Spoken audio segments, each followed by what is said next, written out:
Hello guys, welcome to the fiction series. Today we are gonna see, what if Naruto x Bloom x Roxy x Stella?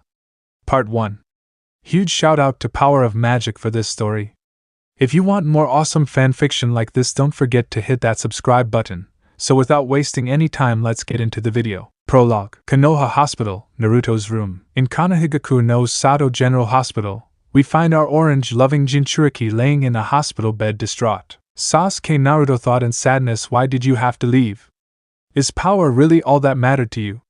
Did our team mean nothing to you? Meanwhile, deep with the blonde, the Kyuubi no Kitsune was having thoughts of its own on the whole situation. He's brooding over Uchiha of all things, Kyuubi thought in anger. He should be more worried that he almost didn't survive that clash back in the Valley of the End. I can't let the boy continue on like this. He's not ready for the darkness of the shinobi world yet. He's also lacking in strength. But what can we do? Nowhere in the land is it truly safe for the boy to grow freely with Akatsuki's manipulations. Wait, that jutsu father told us about. He then thought, yes, that could work, but the boy needs to be convinced. He lives under a naive view that the village is truly his home. But even I can see that things won't change with him becoming Hokage. I'll have to break the truth about everything to him. Back outside, Naruto continued his brooding till in a deep voice he heard, "Brat, we need to talk," and he was forced into unconsciousness. Naruto's mindscape. He now finds himself deep within his mind, brought before the seal. Behind it, giant red piercing eyes gazed down at him. He then said, "What do you want, Kyuubi?" "I'll be honest with you, brat. Your situation isn't looking that good," Kyuubi said in a serious tone. "You're weak and you'll stay that way as long as you're with Konoha." "What do you mean?" "I can't just leave Konoha. It's my home and dash, and it's not." Naruto started but was cut off by the Kyuubi. "Did you just forget your whole childhood? All the glares and jeers and backtalks? Being treated as if you were a demon? Being thrown out of stores just because you hold me? Is this truly your home? Doesn't sound like one. You don't even know who you truly are." What do you mean?" Naruto asks, a little confused. "I will tell you, but you have to actually listen, alright," Kyuubi says, looking Naruto in the eye.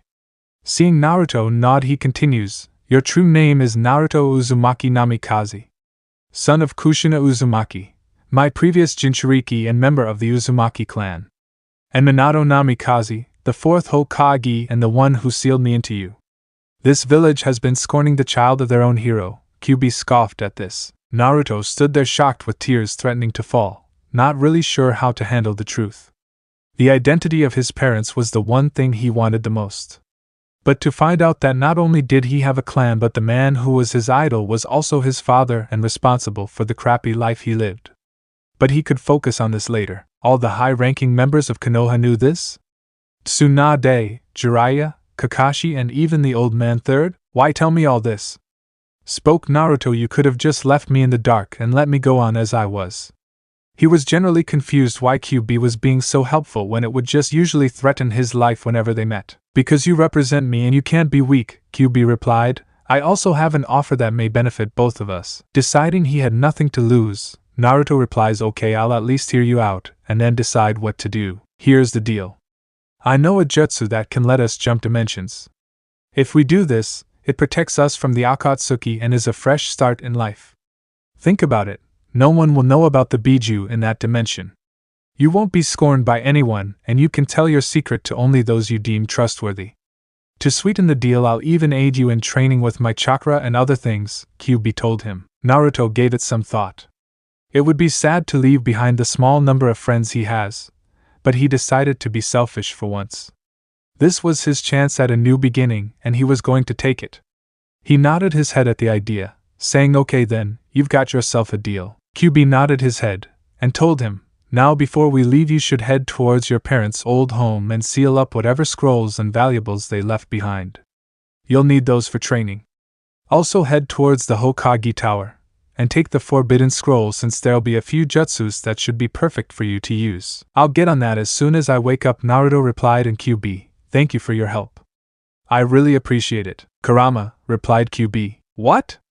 Naruto said confusingly. "My name is Kurama," he replied. "All us Biju have names. Telling you my true name is a sign of trust."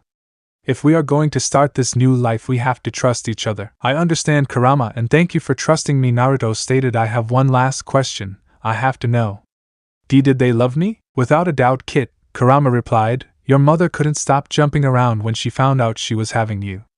And your father was happy as well. Tears began to fall down Naruto's face as he wailed in joy. Finally, he knew what his parents thought about him. To finally have that closure of knowing that they actually wanted him. Thank you so much, Kurama, Naruto exclaimed happily with a true smile upon his face. I promise to make this partnership work for the both of us. And with that, Naruto faded from his mindscape. Naruto's hospital room. Waking up, Naruto notices that no one has entered the room yet. He gets out of bed, removing his hospital gown and putting on his regular orange jumpsuit. He then opens the window and jumps out, taking to the rooftops. Where should I go first? He thought, as he jumped on the rooftops. Get the forbidden scroll, or find my parents' house. Go to your parents' home first. There's less of a risk of being found out, Kurama replied. The forbidden scroll will be more guarded.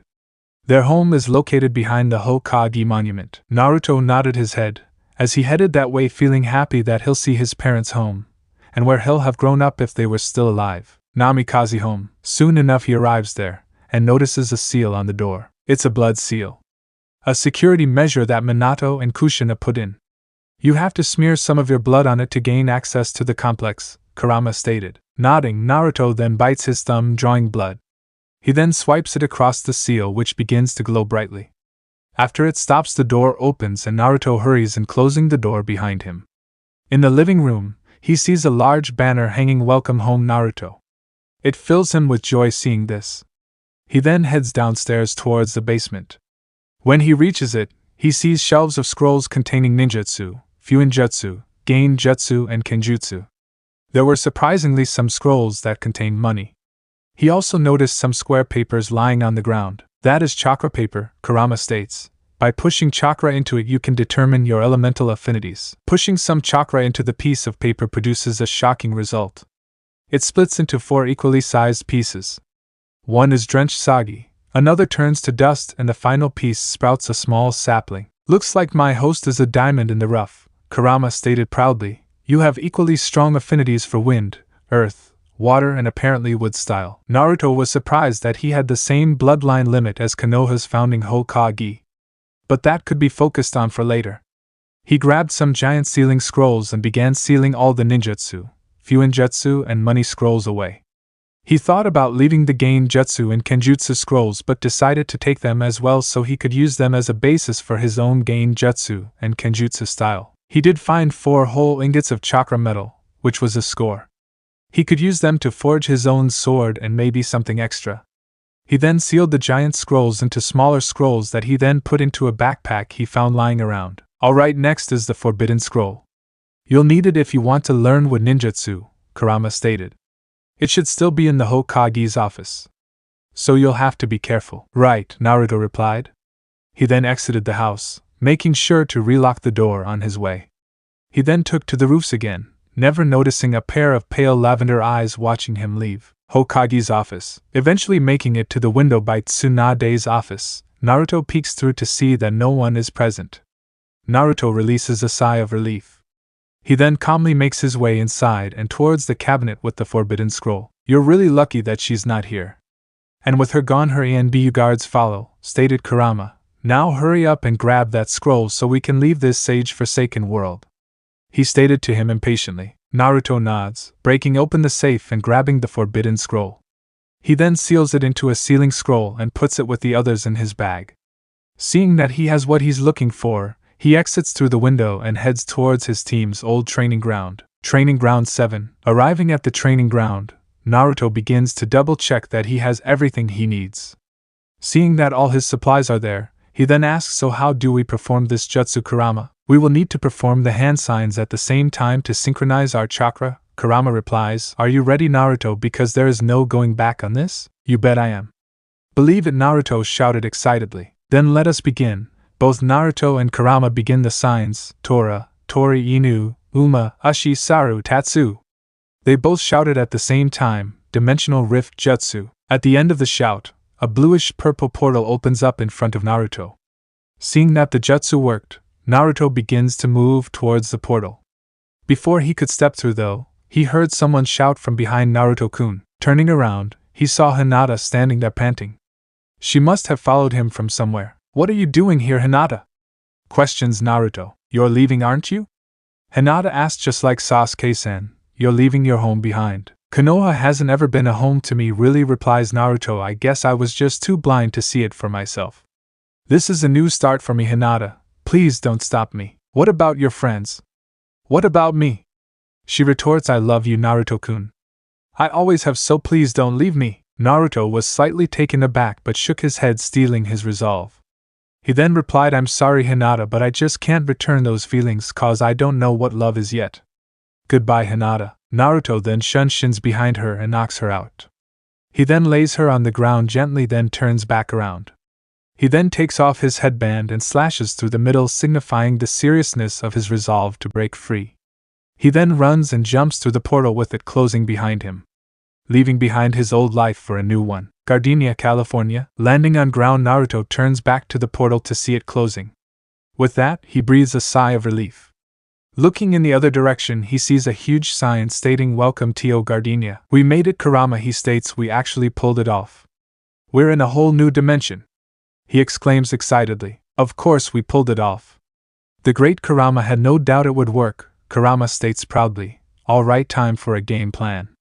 What do we need to get done?" "Well, first I need to get some identification," Naruto replies. "Then I'll trade all my money for this world's currency and open a bank account. Then comes buying a house and new clothes for myself. Then we can get to training. You can scratch off the house. You can utilize wood style to make any type of home you want," suggested Kurama. "For location, you'll have to scout out the city. Also make sure to disguise yourself as someone older." "Right. Now, henge!" shouted Naruto as he exploded into a plume of smoke. As it cleared, there stood Naruto in the form of a plain-looking middle-aged man. "This will be a good disguise. Now, shadow clone jutsu, which caused 15 clones of his disguise to poof into existence. 5 of you fan out and scout out the city. The other 5 get to make me a new identity in the records. And the final 5, find a library and read up on this world's history. Get to it." "Yes, sir." And with that, the clones sped off. Naruto himself decides to walk around and admire the sights, smiling happily at the place he would call his new home. Gardenia, 1 month later. It has been a month since Naruto and Kurama have reached this new world called Earth. His clones created his identity and opened up a bank account for him. He was now known as Naruto Namikaze to the people of Earth. After setting up a backstory for his records, he immediately went towards a vacant spot at the local beach that his other batch of clones had found. Since he had no experience with elemental jutsu, he had Kurama take the reins. Utilizing wood style and earth style, Kurama created a big 2-story house with a strong base to make sure it stayed rooted. The kitchen, living room and first bathroom were on the first floor. His bedroom, washroom, laundry room and an extra room were on the second floor. Kurama also added a very large basement the size of a training ground to allow him to train in peace. It included a back room that held his jutsu library, which was under lock and key. Turns out the currency of his world traded in for a lot here. He had arrived with 70,000 gold Rio coins and traded it in for an account of 54 billion Earth dollars. He of course would be responsible with how he spent all that cash. He had spent most of the month furnishing and installing new tech into his home, while also familiarizing himself with the community and its rules. He ended up buying appliances he needed for daily life along with a laptop, a television with a game system, and a cell phone. Another thing that changed was how people treated him. Since no one here had no knowledge of him being a Jinchuriki, he was treated like a normal person. He didn't have to worry about getting kicked out of the stores, so he could actually shop for good food and clothes. He had a fully stocked fridge with tons of different foods, so he cut down on his all-ramen diet quite a bit. This world's history was also very intriguing to him. When he compared it to his world, Earth was way more advanced and peaceful than the elemental nations. You also needed an education to get anywhere here in life, so he already applied to a local high school which he'll start in 2 weeks. He also began getting into some hobbies such as reading comics, playing video games and listening to music. During this month, Kurama also took the time to fix whatever broken mentality he had on his life and interactions in Konoha. Kurama made it clear that it was good to forgive people, but not when they took advantage of it. The people of Konoha, for example. Since they were never punished for their treatment of him as a child, they had no remorse for their actions. They didn't deserve forgiveness. Then there was his relationships in Konoha. Out of all of them, he could only really call Shikamaru, Choji, Tuchi and Ayam his friends. Tsunade and Jiraiya had kept his heritage a secret from him, which he felt was a huge betrayal. Then there was the relationship with his team. Sasuke always acted like he was better than everyone else and was really power-hungry. And after ramming Chidori through his chest, their friendship was non-existent. Kurama agreed that the next time they met, one of them would die. Sakura would brain him in the head any time he tried to speak his mind. She never gave him a chance and always fawned over Sasuke. Kakashi talked about camaraderie and bonds, but never reprimanded Sakura or Sasuke for bashing him and didn't even try to help him with his chakra problems. Kurama also told him that Kakashi was his father's student and knew of Naruto's connection to his father. So he was wondering where he was during his childhood. There was Hinata's confession. When he really thought about it, he couldn't love Hinata. Hinata just stood there watching while he suffered in his childhood. He realized that she would follow him around ever since they were kids. But not once did she ever think to approach him and hang out with him. So her love was one-sided. Right now we find Naruto meditating on the couch of his new living room having a mental conversation with Kurama. So I have an idea for what my sword will look like. I also have a weapon idea for when I use taijutsu, thought Naruto. How are we making these again? My father had a jutsu that defied the laws of creation and allowed him to make anything, be it living or non-living. I can only use it to make non-living things though, Kurama replied. We will have to sync our minds while I have control of your body so what we create comes out right. Go downstairs so that we have enough room to perform this. Nodding his head, Naruto heads downstairs towards his basement training ground. He sees the 400 clones he left to train still hard at work, with scrolls scattered all over the ground. This was the secret of the Shadow Clone Jutsu that was revealed to him by Kurama. He received their memories when they popped, so he got their experience when training ninjutsu and fuinjutsu. But the drawback was that he had to do physical training with his original body. He also had to time when his clones popped so he didn't get a massive headache. Each set of clones had a set objective, 50 working on chakra control, 50 working on fire manipulation, 50 working on water manipulation, 50 working on lightning manipulation, another 50 working on wind manipulation, 50 working on earth manipulation, 50 working on creating his own style of gain jutsu that compensate for his reserves, 50 working on fuinjutsu and 50 working on wood style. Seeing that training was going smoothly, Naruto moves towards the back room. He unlocks it and moves towards the scrolls that contain the ingots of chakra metal, grabbing them. He then moves toward an empty space on the training field. Creating a table with earth style, he unseals the ingots and separates them into 2 piles. He then creates 3 more clones. 2 focusing on one pile and himself with the clone focusing on the other pile. Alright Kurama, I'm ready, Naruto stated. Alright, I'm taking control now, stated Kurama. As soon as he said that, the 3 clones and the main body gained red eyes with slits. Their hands began to glow white and Kurama shouted, "Creation of all things jutsu." There is a giant flash of white before it dies down. The clones dispel themselves, leaving Naruto by himself. Naruto then looks at the table, curious about the results of the jutsu. The first weapon he notices is a large 2-handed sword made mostly of a dark substance resembling solidified lava, with claws running up its length, talons for a handguard and a red jewel on its pommel. 1. The second weapon next to it is a set of demonic-looking gauntlets, greaves, and shoulder braces. The gauntlets have a sickly yellow eye on them. 2. He walks around the table amazed by the final product. If you like how they look, then you'll love this, Kurama states proudly. Channel some chakra over your body and imagine them appearing. Listening to Kurama, Naruto closes his eyes and sends a pulse of chakra over his body while thinking of the weapons appearing on his person. He then feels a weight on his body and hands. Opening his eyes, he sees that sword and armor set have appeared on his body. Cool, Naruto smirks as he gives the sword some rest swings. He then dismisses it and begins to throw some practice punches and kicks. They're synced with your chakra, so all you have to do is flare it to summon them. But if you think that's cool, then wait till you hear what special effects I added. For the sword, you can charge chakra into it to let out energy slashes. It also splits open to release spectral swords that shift position based on what you need in combat. Kurama puffs his chest proudly. For the gauntlets and greaves, they release explosions on impact. If you want to make bigger explosions, then just add more chakra to them, he informed Naruto. Kurama, have I ever told you I love you, man? Naruto said excitedly, smashing his fists together. Alright, time for some combat practice. Naruto then turns to his clones and shouts, alright, I want 300 of you to dispel in intervals of 20 every 20 minutes. While the rest of you are gonna come at me with everything you got. I got 2 weeks to break these in and get comfortable with them. He received a chorus of yes SIRs and then got into a fighting position. Ready. Go! Naruto then charged at the army of clones. Gardenia Public High School. 2 weeks later, we now find Naruto standing at the entrance of his new school, decked out in a new outfit. He wears a long, dark blue coat with a red shirt underneath. He has black pants and black boots on. 3. He also cut his hair into a faux hawk-like style. 4. He carries a standard book bag.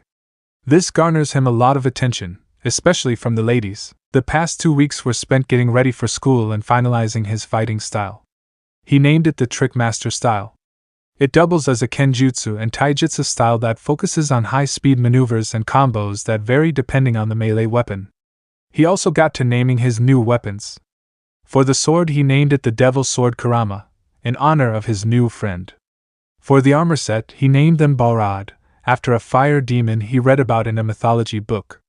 After feeling comfortable with his new weapons and style, he then went out to collect his supplies for school in the next couple of days. Today will be his first day of education. He walks through the doors and straight towards the lady at the front desk, then asks, "Hi there, I'm a new student and looking to get my class schedule. Do you know where I can find the principal's office?" The woman smiles and replies, "Of course. Just go straight down this hallway and make a left. It'll be the big black door." "Thank you," Naruto replied and headed down the hall. He looked at all the different types of students wandering around the halls. He feels relieved to not have their stares on him. As he was making a left, he accidentally bumps into someone, knocking them down. "Hey, sorry about that, I wasn't watching where I was going," he says, putting his hand downward to pull the person up. He gets a good look at them in the process. Turns out it was a girl with long orange-red hair that stops just above her knees, pale skin, and large cyan eyes. She was wearing a teal crop top with dark blue trim and pale yellow sleeves with blue slightly flared jeans that have stars on the bottom of the legs. Her shoes are yellow wedge sandals with straps over the instep. Naruto found himself freezing by how cute she looked. "Ugh, it's okay. Thanks though," the girl replies, taking his hand and standing up. "Hey, I've never seen you here before. Are you new?" "Oh yeah, today's my first day," replies Naruto, smiling. "I'm Naruto." "Well, it's nice to meet you, Naruto. I'm Bloom." The now named Bloom smiles. "I hope you enjoy your time here. I have to leave for class now, but it was nice meeting you." "It was nice to meet you too, Bloom. It would be nice to see you again as well," states Naruto. They shake hands, then walk off, with Bloom going to class and Naruto entering the principal's office. Principal's office. After speaking to the secretary, he enters the principal's room. Walking towards the principal desk, he says, "Hello, my name is Naruto Namikaze. I'm here to pick up my class schedule." The principal, Mr. Johnson, looks up smiling and replies, "Ah, Mr. Namikaze, I've been expecting you. I have your schedule right here. I'm honestly surprised you transferred here all the way from Japan." He was surprised by the boy's tragic backstory. "Well, with all my living relatives gone, I believe it was time from a fresh start. And Gardenia offered me that start," Naruto replied, feeding into the spun tale of his fake backstory. He was born in Tokyo, Japan, to a Japanese mother, Kushina Namikaze, and Asian-American father, Minato Namikaze. They lived a happy life, but all that changed when Naruto turned 13 last year. They were driving out to celebrate when another car rammed into the side of theirs. The impact immediately killed his parents, while Naruto came out with a broken leg and arm. There was a small funeral for both parents, but young Naruto was left alone. Thankfully, Naruto's parents were highly successful in the economic field, which allowed them to leave Naruto with a large sum of money which could get him by till he got a career of his own. He then arranged for himself to move to Gardenia, transferring schools in the process. "Well, I hope that your experience at our school is enjoyable," Mr. Johnson replied. I look forward to seeing how you excel in our education system. Thank you, Mr. Johnson, and have a nice day. Naruto replied, smiling. He then exited Mr. Johnson's office, while saying goodbye to the secretary. He takes a look at his schedule, seeing what classes he has. He has math, science, English, social studies, and P.E. every day in that order. He begins making his way towards his first class, when Kurama suddenly speaks. Naruto, I noticed something interesting with that red-haired girl, his tone full of curiosity. When you shook hands, I sensed a great power deep within her, but I don't believe that she is aware of it. It feels on par with probably 3 tails of my chakra. Naruto froze, shocked that the girl was that strong. Shaking his head, he then replied, so what should we do about it? I mean, I don't want to befriend her just for her power. I'm not Konoha or any of the other hidden villages. That train of thought was something his old home would do, and he swore to be better. But she is still pretty interesting regardless if she has power. Unknown to Naruto, Kurama was impressed by his reply and thought, well, I'll be. This kid is something else. He then replied, you can still befriend her. But if that power ever surfaces, she'll probably need someone to help her control it. Alright, I'll hang out with her. This could be fun. Naruto replied. He then continued on to his first class, first period math. We now find Naruto standing at the front of the class, with the math teacher. Class, we have a new student, so please give him a warm welcome. A skinny woman said as the class began to calm down. She then turns to Naruto. Hello young man, my name is Mrs. Sowan. Now please introduce yourself to the rest of the students. Nodding, Naruto then spoke. Hi, my name is Naruto Namikaze. I'm 14 years old and I was born in Tokyo, Japan. My likes are video games, ramen, the colors gray and orange, music and meditating. My dislikes are traitors, people who are malicious for no reason, and entitled snobs. This got the students whispering amongst one another. Now class, please quiet down, spoke Mrs. Sowan. Mr. Namikaze, thank you for your introduction. You can find your seat in the middle row next to Bloom. Bloom, please raise your hand. Bloom then raises her hand, signaling her spot. Seeing an empty desk next to her, Naruto walks to it and sits down while taking out a blank notebook and sending Bloom a smile. She smiles back, then they both turn forward as the teacher begins the class. Hallway. 45 minutes later, math class ended smoothly, with Mrs. Sowan assigning homework. Naruto walks out and sees Bloom ahead of him. He speeds up and calls out, hey Bloom, wait up. After catching up to her, he continues, hey, I was wondering if you wanted to hang out after school. I don't really have any friends yet, and was wondering where all the hot spots are. Smiling at him, Bloom replies, sure, I don't mind. I'm kind of a loner myself, so I can show you some of my favorite spots. Should we meet up outside the school gates then? That's perfect. I'll see you then, said Naruto. They shake hands again, then head off towards their respective classes. School gate. 6 hours later, the school day has finally ended and it's now evening. We find Naruto patiently waiting outside the gates for Bloom. He hears a clatter of footsteps behind him. Turning around, he sees Bloom rushing up to him. She finally reached him and said, hey Naruto, I'm ready to go. I can't wait to show you around, there are so many places to visit. We have to start now. She then grabs Naruto's hand and drags him as they head to their first destination, Fruity Music Bar. 3 hours later, Naruto and Bloom arrived at their final destination, Fruity Music Bar. The past 3 hours had been a fun experience for them. Bloom first took him to the mall, where they both modeled different clothing for each other. In the end, Bloom ended up getting a new dress while Naruto got new sneakers. Next they went to Gardenia Park, and sat there for a while enjoying the sounds of nature and all the little animals running around. They talked about their different likes and dislikes, with Naruto finding out about Bloom's talent for art. He also learned that Bloom was at odds with a popular girl named Mitzi. She spoke of how Mitzi kept people away from her just to spite Bloom, also explaining Bloom's loner attitude. They then visited a flower shop owned by Bloom's mom. Vanessa was really nice and happy that Bloom had found a friend. Naruto ended up buying Bloom a rose which she put in her hair. He also notices a list that says help wanted and puts his name and number on the list. Now Naruto and Bloom have arrived at their final destination, the Fruity Music Bar. They went inside, sitting near the bar, and waited to order. A few minutes later, a waitress came up to them. She had waist-length, pinkish purple hair with blonde tips and dark violet eyes. She wore a white midriff business shirt with a collar, a navy blue hem, a navy tie, and a navy, lavender pinstripe miniskirt with a magenta belt and gold chain and buttons. Her shoes are navy lace-up ankle boots with thigh-length magenta socks. She gave them a nice smile, and said hello and welcome to Fruity Music Bar. My name is Roxy and I'll be your waitress for today. How may I help you? The two of them looked over their menus, before deciding their order. Naruto speaks up, I'll have the orange smoothie with a cheeseburger, and a side of fries. With Bloom following after with, and I'll have the strawberry smoothie with a chicken salad.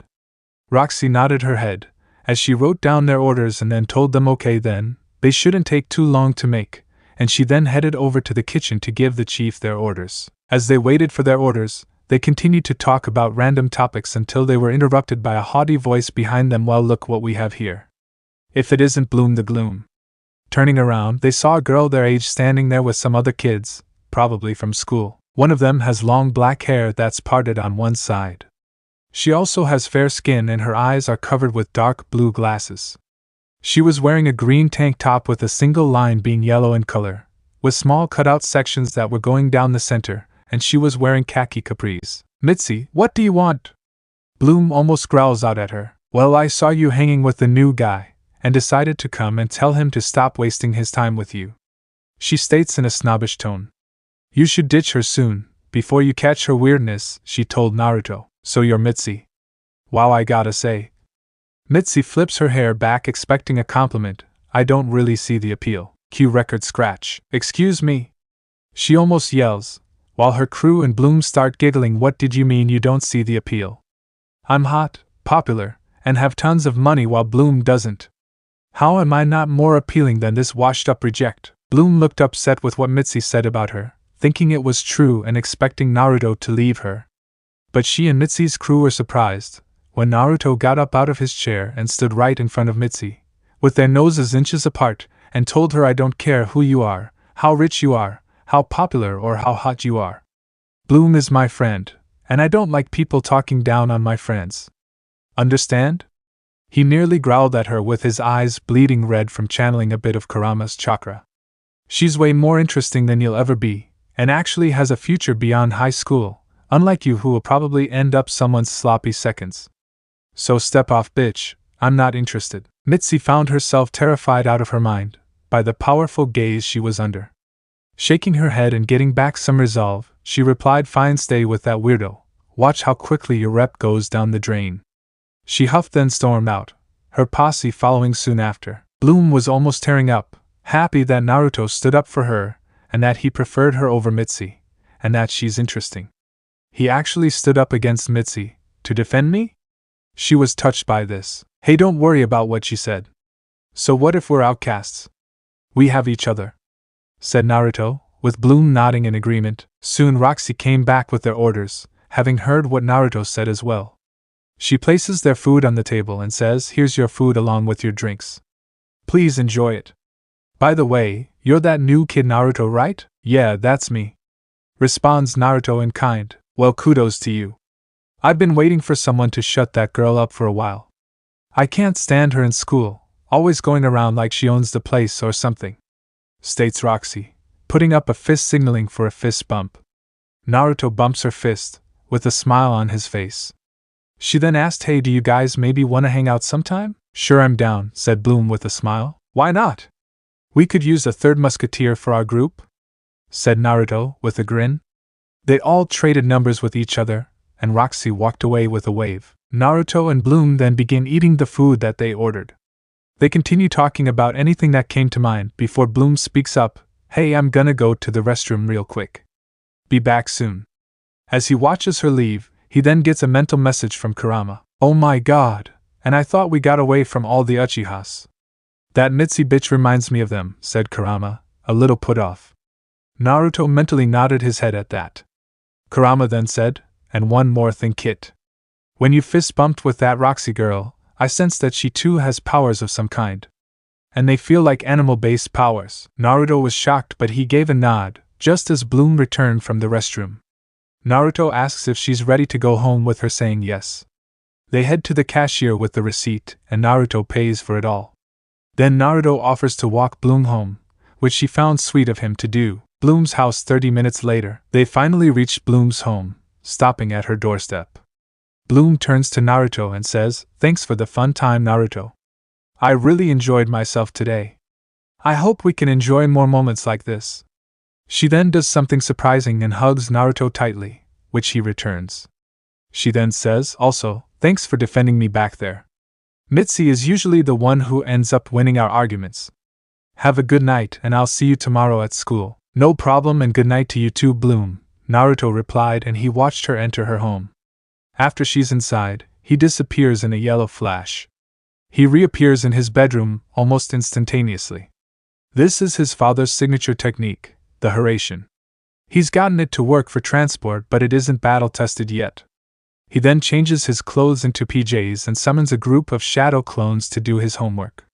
It takes them an hour to finish, then dispel themselves. Naruto then hops into bed. "Good night, Kurama," thought Naruto. "Good night, Naruto," thought Kurama. And then they both drifted off to sleep. POV change. Just as Bloom enters her house, Bloom's father, Mike, was at the table reading the newspaper when he heard the front door open.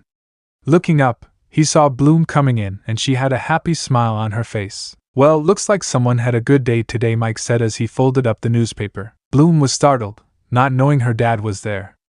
"Oh hey Dad. Yeah, today was a great day, and I made new friends." Mike gave her a hug, which she returned as he told her, "That's great news, honey. Me and your mother both know how lonely you get, having no friends to hang out with." He then noticed a flower in her ear, and asked her, "Where'd you get this from?" He then said in a teasing tone, "Has my little girl got herself a boyfriend already?" Bloom blushed up a storm, and said quite loudly, "Dad, he's just a friend." "Oh? He? Should I be worried about my little girl's innocence?" said Mike with a teasing smirk. "Daddy?" she whined out, covering her face in embarrassment. Gardenia, 8 months later. It has now been more than half a year since Naruto and Kurama have arrived in this dimension. It is now March 2016. Over the past few months, Naruto has been adjusting to his new lifestyle. He, Bloom, and Roxy have been spending most of their free time together. Study groups, movies, picnics, and even shopping sprees, mostly for the girls. He learned that Roxy had a dog named R2 and that she really liked animals. Her dad was also the owner of Fruity Music Bar, so she got her job pretty easily. He also noticed that Bloom's personality started to improve. She was becoming more confident with herself, and she was happy. But sometimes he'd catch Bloom and even Roxy looking at him with red patches on their faces. He even caught them having a private convo while staring at him the whole time.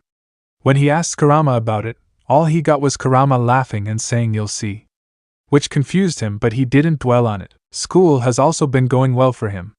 The subjects were simple for him to understand and he completed his homework with little difficulty. If he did have some problems with a subject, the teacher would actually take time to explain it to him. Back in Konoha, none of the teachers except Irika-sensei would even take the time to explain things he didn't understand. So he ended up seeing his classwork as pointless, causing his grades to suffer. He and Bloom met Roxy's dad, Klaus, during one of Roxy's shifts. He was a bit wary of Naruto at first, but calmed down when he learned he was just a friend. Naruto also got the job working at Vanessa's flower shop. He works with her on Wednesdays and Fridays. He mostly positions the flowers and carries boxes of supplies into the storage room. He also has conversations with Vanessa on miscellaneous things. During his first shift he met Bloom's dad, Mike. He works at the local fire department. Mike was thankful to Naruto for spending time with Bloom and being her friend since she didn't have others. Naruto's training also bore fruit. His control shot up a whole lot. He can now make a Rasengan with one hand, instead of using a clone. And he doesn't waste as much chakra using his techniques anymore. He finished his training in elemental manipulation and started learning some jutsus for each element. He has to say that the wood clone jutsu might be his new favorite. They worked like shadow clones and were way more durable. He also recreated Kakashi's Chidori, along with some variants. He vowed to never to use the jutsu on a comrade, like how Sasuke did to him. He also began making elemental and normal variants of the Rasengan, each with its own effects. For example, a Rasengan imbued with wood chakra would explode into a field of chakra vines that bind multiple targets. So it's perfect for fighting large groups of enemies. His Genjutsu training was coming around. With Kurama's help, he began creating his own Genjutsu known as the Kitsune Illusion series. It is a set of 9 Genjutsu that each have different effects. For example, Kitsune Illusion control ensnares the target in a Genjutsu that leaves the victim at the mercy and control of the caster. In addition to those, Naruto learned the second Hokage's Bringer of Darkness Genjutsu, which places a hallucinatory darkness on a target's eyesight, causing them to see nothing but black. His trick master style is also coming along nicely. All his movements feel instinctual, and he can flow through them easily. The current amount of clones he can handle before being overwhelmed is 30. His Fuinjutsu practice was also advancing swimmingly. He is at a level 3 mastery of Fuinjutsu. He began implementing some seals into his daily life. For example, he installed security seals in certain rooms that can only be opened by Naruto's energy signature. He also began adding weight seals to his training weight to increase the effectiveness of his strength and speed training. Naruto also made a surprising discovery during this time. Flashback 2 months ago, Naruto's training basement. We find Naruto laying on the ground, his Jinchuriki seal exposed. Surrounding him were scrolls and wood clones that were inspecting his seal. One of the clones then speaks up, "Boss, we just discovered something really weird. There are 2 pieces of foreign chakra within the seal. We're not sure if they were intentional or not. What should we do?" Thinking for a bit, Naruto then replies, "Try molding some chakra into the foreign pieces and see what happens." The clone nods its head, putting its hand on the seal. It begins pouring chakra into the seal, molding it in the direction of the foreign chakra pieces. For a few minutes nothing happens. Believing the test a failure, the clone removes its hand. Naruto moves to get up when Kurama suddenly speaks up, "Naruto, you might want to come in here. It's really important." Mentally nodding, Naruto turns towards his clones and says, "Clean this up while I go see what's got Kurama so worried."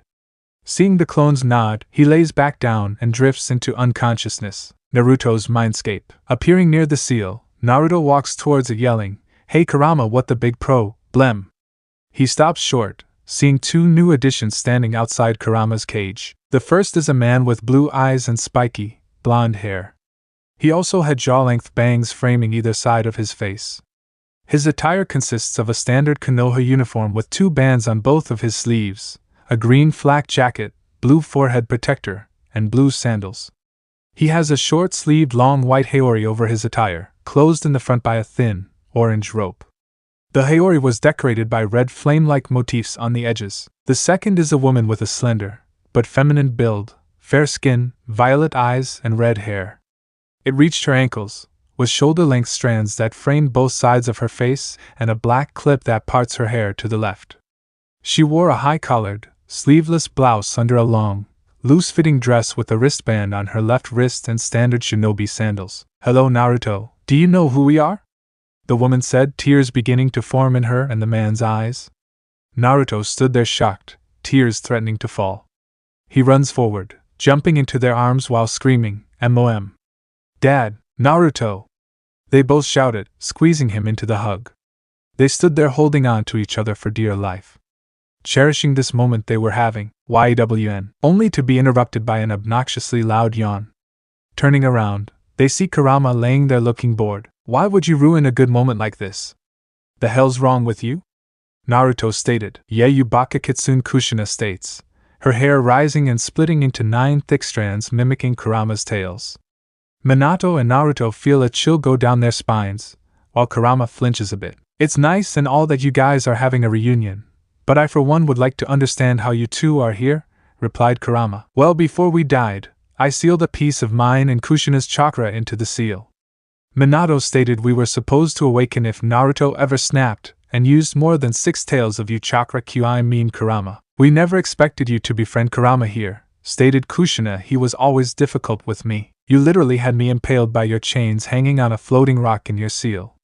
Kurama huffed, while Kushina flinched. "Why wouldn't I be difficult when I was constantly in pain?" "Sorry about that," Kushina replied. "Well, yeah, I guess it was inevitable that we would become friends. I mean, he gave me a chance at a new life away from the hatred of the village. To actually be free to grow and follow whatever path I chose," Naruto stated. Minato flinched, then said, "Naruto, I want you to know I'm sorry for the way your life ended up in Konoha. But we really didn't have a choice since you were the only baby born that night, and Kurama's chakra is too much to seal in someone older. I hope you could find it in your heart to forgive us." Minato stood there expecting yelling, but was surprised when Naruto hugged him again. "Don't worry, Dad. I was angry with you at first, but I got over it," said Naruto. "But if you can, I'd really like to know what happened the night I was born." And so for the next hour, Minato and Kushina recalled the night of Naruto's birth. From his birth that night to the masked Uchiha identifying as Madara Uchiha threatening his newborn life, to his mother's kidnapping and Kurama being ripped from the seal and controlled with the fake Madara's Sharingan. Next with Minato fighting off the fake Madara and breaking his control over Kurama.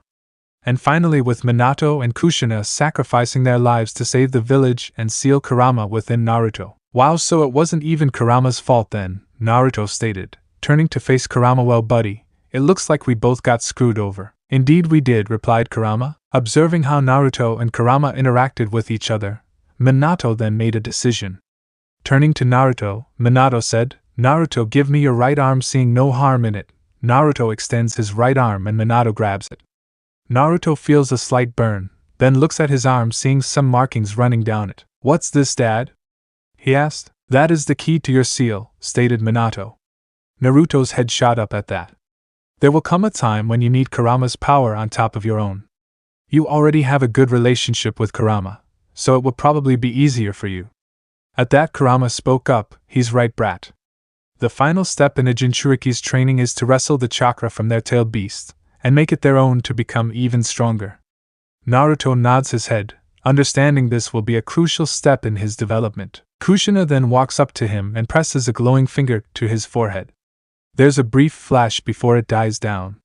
Curious about what just happened, he asks, "What was that about?" "I just unlocked and transferred the knowledge of my special chakra chains to you.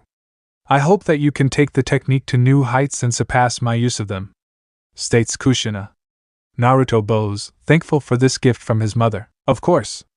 Give the kid more ways to beat me," Kurama groaned out, pouting. Naruto then notices that his parents' images are starting to fade. "Looks like our time is up, son," Minato told him. "Just know that we both love you very much, and that you should live a good life the way you want to, and make sure to give me lots of grandbabies." Kushina shouts excitedly, "I've seen those girls you hang out with. And that redhead is almost like me, so you better make her happy." And with that they fade away, leaving a stuttering Naruto with a red face and a laughing Kurama. Flashback end. He and Kurama decided that they would wait a long time before facing off against each other. And now, thanks to his mom, he had a new technique to master. He can only manifest 6 chains at once and hopes to increase the amount. Naruto's basement training field. We now find Naruto meditating completely still in a white t-shirt and black shorts on a Saturday, while he has 100 clones working on other jutsu and his chains. There is also a clone possessed by Kurama instructing him. They had recently started training in a new art called Senjutsu, the art of harnessing natural energy which allows the user to enter a state called Sage Mode. Kurama stated it was a powerful and difficult art to learn. There were only 4 known users of this art: the Sage of 6 Paths, one of his sons, Hashirama Senju the first Hokage, and Jiraiya the Toad Sage, though his was incomplete. When hearing about it, Naruto vowed to master it within less than a year. The main focus of this art was being able to stay completely still and balancing the natural energy you absorb with your own. "Alright now, Naruto, let's try this again. Begin to draw in the natural energy," Kurama told him, as he made sure that Naruto wasn't overwhelmed with nature energy. Nodding, Naruto began to draw natural energy, constantly making sure it's in balance with his own energy. As he's doing this, markings began to appear on his face. They appear as black pigmentation around his eyes that extends to his ears, also gaining an additional round marking on his forehead with the dot in its center. His irises also turned red, Hashirama's Sage Mode, but red eyes and black markings. After they are done forming, Naruto gains a shock to his senses. He becomes a little disoriented, feeling multiple presences at once. Realizing what's happening, Kurama speaks up, "Good, you've acquired Sage Mode. What you're experiencing right now is sensory overload."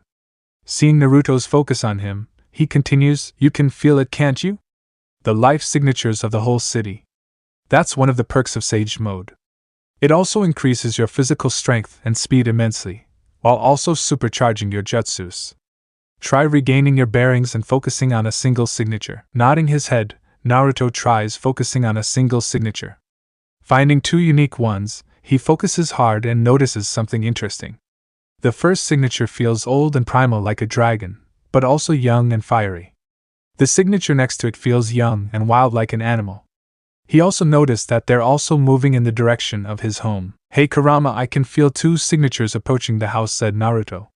Can we wrap up for today? Of course. But remember that while you have attained Sage Mode, you haven't mastered it yet, replied Kurama. Hashirama was able to gather natural energy and enter Sage Mode instantaneously. It takes you 5 minutes to enter Sage Mode. You have to work on shortening that charge time till you can enter Sage Mode in a second. Yeah, I understand. But it's nice to have a challenge, Naruto told him. Turning to his clones, he says, all right, everyone dispel in intervals of 10 clones every 15 minutes. Yes, sir! The clones shouted. Nodding, Naruto heads upstairs to his room and changes into a simple black t-shirt and gray sweatpants. He heads down to the kitchen, grabbing some drink water and an apple from the fridge. Just as he's about to eat, he hears the doorbell ring, along with a knock on the front door. Putting his snack down, he walks to the door and opens it. He is greeted to sight of both Bloom and Roxy. So it was the two of them, I sensed. Maybe it has to do with the nature of their powers, Naruto thought. He then says, hey Bloom, Roxy. What's up? Need anything? He asked them. He noticed they were both red in the face. What is up with them? Are they sick? Thought Naruto, confused. Hey Naruto, can we come in and talk? Bloom asked him. We have some important things to talk about. Curious about what they want, Naruto agrees and leads them into his living room. They all sit down and Roxy starts. So first I wanna say these past few months we've spent together hanging out have been really great. I really have enjoyed having friends like you guys and I wouldn't change that for anything. Yes, same here, Bloom replies, smiling brightly. You guys already know I had no friends before you guys thanks to Mitzi. So I've really cherished the time we've spent together. But me and Bloom have noticed that as we've grown closer to you, we both desire you more than just a friend, Roxy states. This leaves Naruto confused about what she meant. He voices his confusion. What do you guys mean? States Naruto, genuinely confused. Bloom turns to Roxy and nods her head, with Roxy nodding back. She then says, me and Roxy talked about it, and we've decided that we want to share you as our boyfriend. We're saying that we've fallen for you, Naruto. This leaves Naruto shocked, and he inwardly starts panicking. Shit. What should I do? I mean, I like both of them even more than friends, but how will they react to my past? Thinks Naruto. Kurama then jumps in saying, haha, you found yourself in quite a bind, brat. Looks like your mother will get what she wants. Kurama continues laughing, with Naruto blushing heavily. He then stopped and said, but in all seriousness, I say take the risk and tell them. It's better to get it out of the way, than continue to keep it hidden. You may be surprised by how they respond. Sighing, Naruto thinks back, okay, I pray this doesn't backfire. He then turns to Bloom and Roxy and speaks. Roxy, Bloom, I must confess that I too want to be your boyfriend. But if we are going to do this, then there can't be any secrets between us. I have something big to confess. Seeing both girls nod, Naruto begins his tale of his life before coming to this dimension. He starts with Kurama's attack on the village, including his parents' death and eventual sealing of Kurama within Naruto. He explains the history of Jinchuriki and his life in the village, along with the village's hatred towards him. How he never had any friends growing up, until his late academy years where he befriended a few of his classmates. He speaks of his fake graduation test and his actual graduation to a genin, his first mission to the Wave Country, and his loss of his friend Haku, the Chunin exams and Orochimaru's invasion, along with the third Hokage's death. His retrieval of Tsunade, the fifth Hokage, and re-encounter with Orochimaru. The Sasuke Retrieval Mission and him being stabbed through the lung with a Chidori, which he showed them the scar horrifying them. And finally, Kurama's offer and his arrival in this dimension. Throughout his tale, Bloom and Roxy sat through it, going through varying expressions of shock, sadness, and horror. At the end of Naruto's tale, they both have tears coming out their eyes. Naruto sits there expecting them to freak out and leave him. So he's surprised when Bloom moves towards him, grabbing his face and pulling him into a searing kiss. He sits there shocked for a moment, before returning the kiss full force. They then release each other, giving themselves some air. Before Roxy moves Bloom out the way, then pulling Naruto into another passionate kiss. This one Naruto didn't hesitate to return, giving his all into it. They finally release each other, allowing them to catch their breaths. All three of them are red in the face. "You really have suffered, haven't you, Naruto?" stated Bloom as they dry the tears from their eyes. "I hope we can replace that loneliness with our love." "Yeah, I hope so too.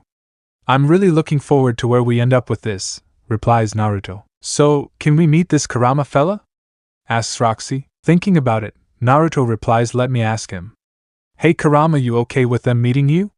Kurama then replied, "I don't see a problem with that. Make a clone for me to control." Mentally nodding, Naruto creates a wood clone, surprising Bloom and Roxy. The clone then gained red slitted pupils and changed into a miniature form of Kurama. "Greetings, Bloom, Roxy," says Kurama. "It's nice to finally meet Hy. What are you doing to me?" Kurama begins to say, but is then suddenly hugged by Roxy. "Squee, you are so adorable!" Roxy exclaimed excitedly. "Who's the cute little kitsune?" "You are." "Yes, you are." She begins tickling Kurama's belly. Meanwhile, Naruto and Bloom begin giggling. "Haha, stop, haha, please, haha, haha, stop," Kurama says, cackling, but smacks away her hands with his tails. He huffs, then continues, "I am the great Kyuubi no Kitsune. I am a literal force of nature. I am not cute. I am terrifying but never cute." Roxy wasn't upset by his attitude. In fact, she found it to be quite adorable. She could honestly get used to him if he was like this. Kurama couldn't believe this girl. How dare she treat him, the almighty Kyuubi no Kitsune, like a common house pet? But that wasn't important now. Deciding to get to the point, he speaks up. "Naruto, I think since we're telling secrets, we should discuss our discoveries." Nodding, Naruto turns toward Bloom and Roxy, deciding to drop the bomb on them. He says, "Me and Kurama have sensed that you two also have powers as well. Not like mine, but similar, and definitely strong. If you guys want to, we're offering to help you unlock and train your powers." Bloom and Roxy sit there shocked at the notion that they have powers, but they quickly shook it off. Bloom then speaks up, "I'm all for it, especially if you're going to teach us," with Roxy nodding her head in agreement, and adding in, "So am I. So let's get to it." Nodding his head, Naruto and Kurama then lead them down to the basement, Naruto's basement training field. To say Roxy and Bloom were shocked at the huge field under his house was an understatement. After curbing their excitement, Naruto pulled out 2 mats and told them to sit down cross-legged. After sitting down, Kurama speaks up, "Okay, to unlock your power, the best idea I have is to force you two into your own mindscapes.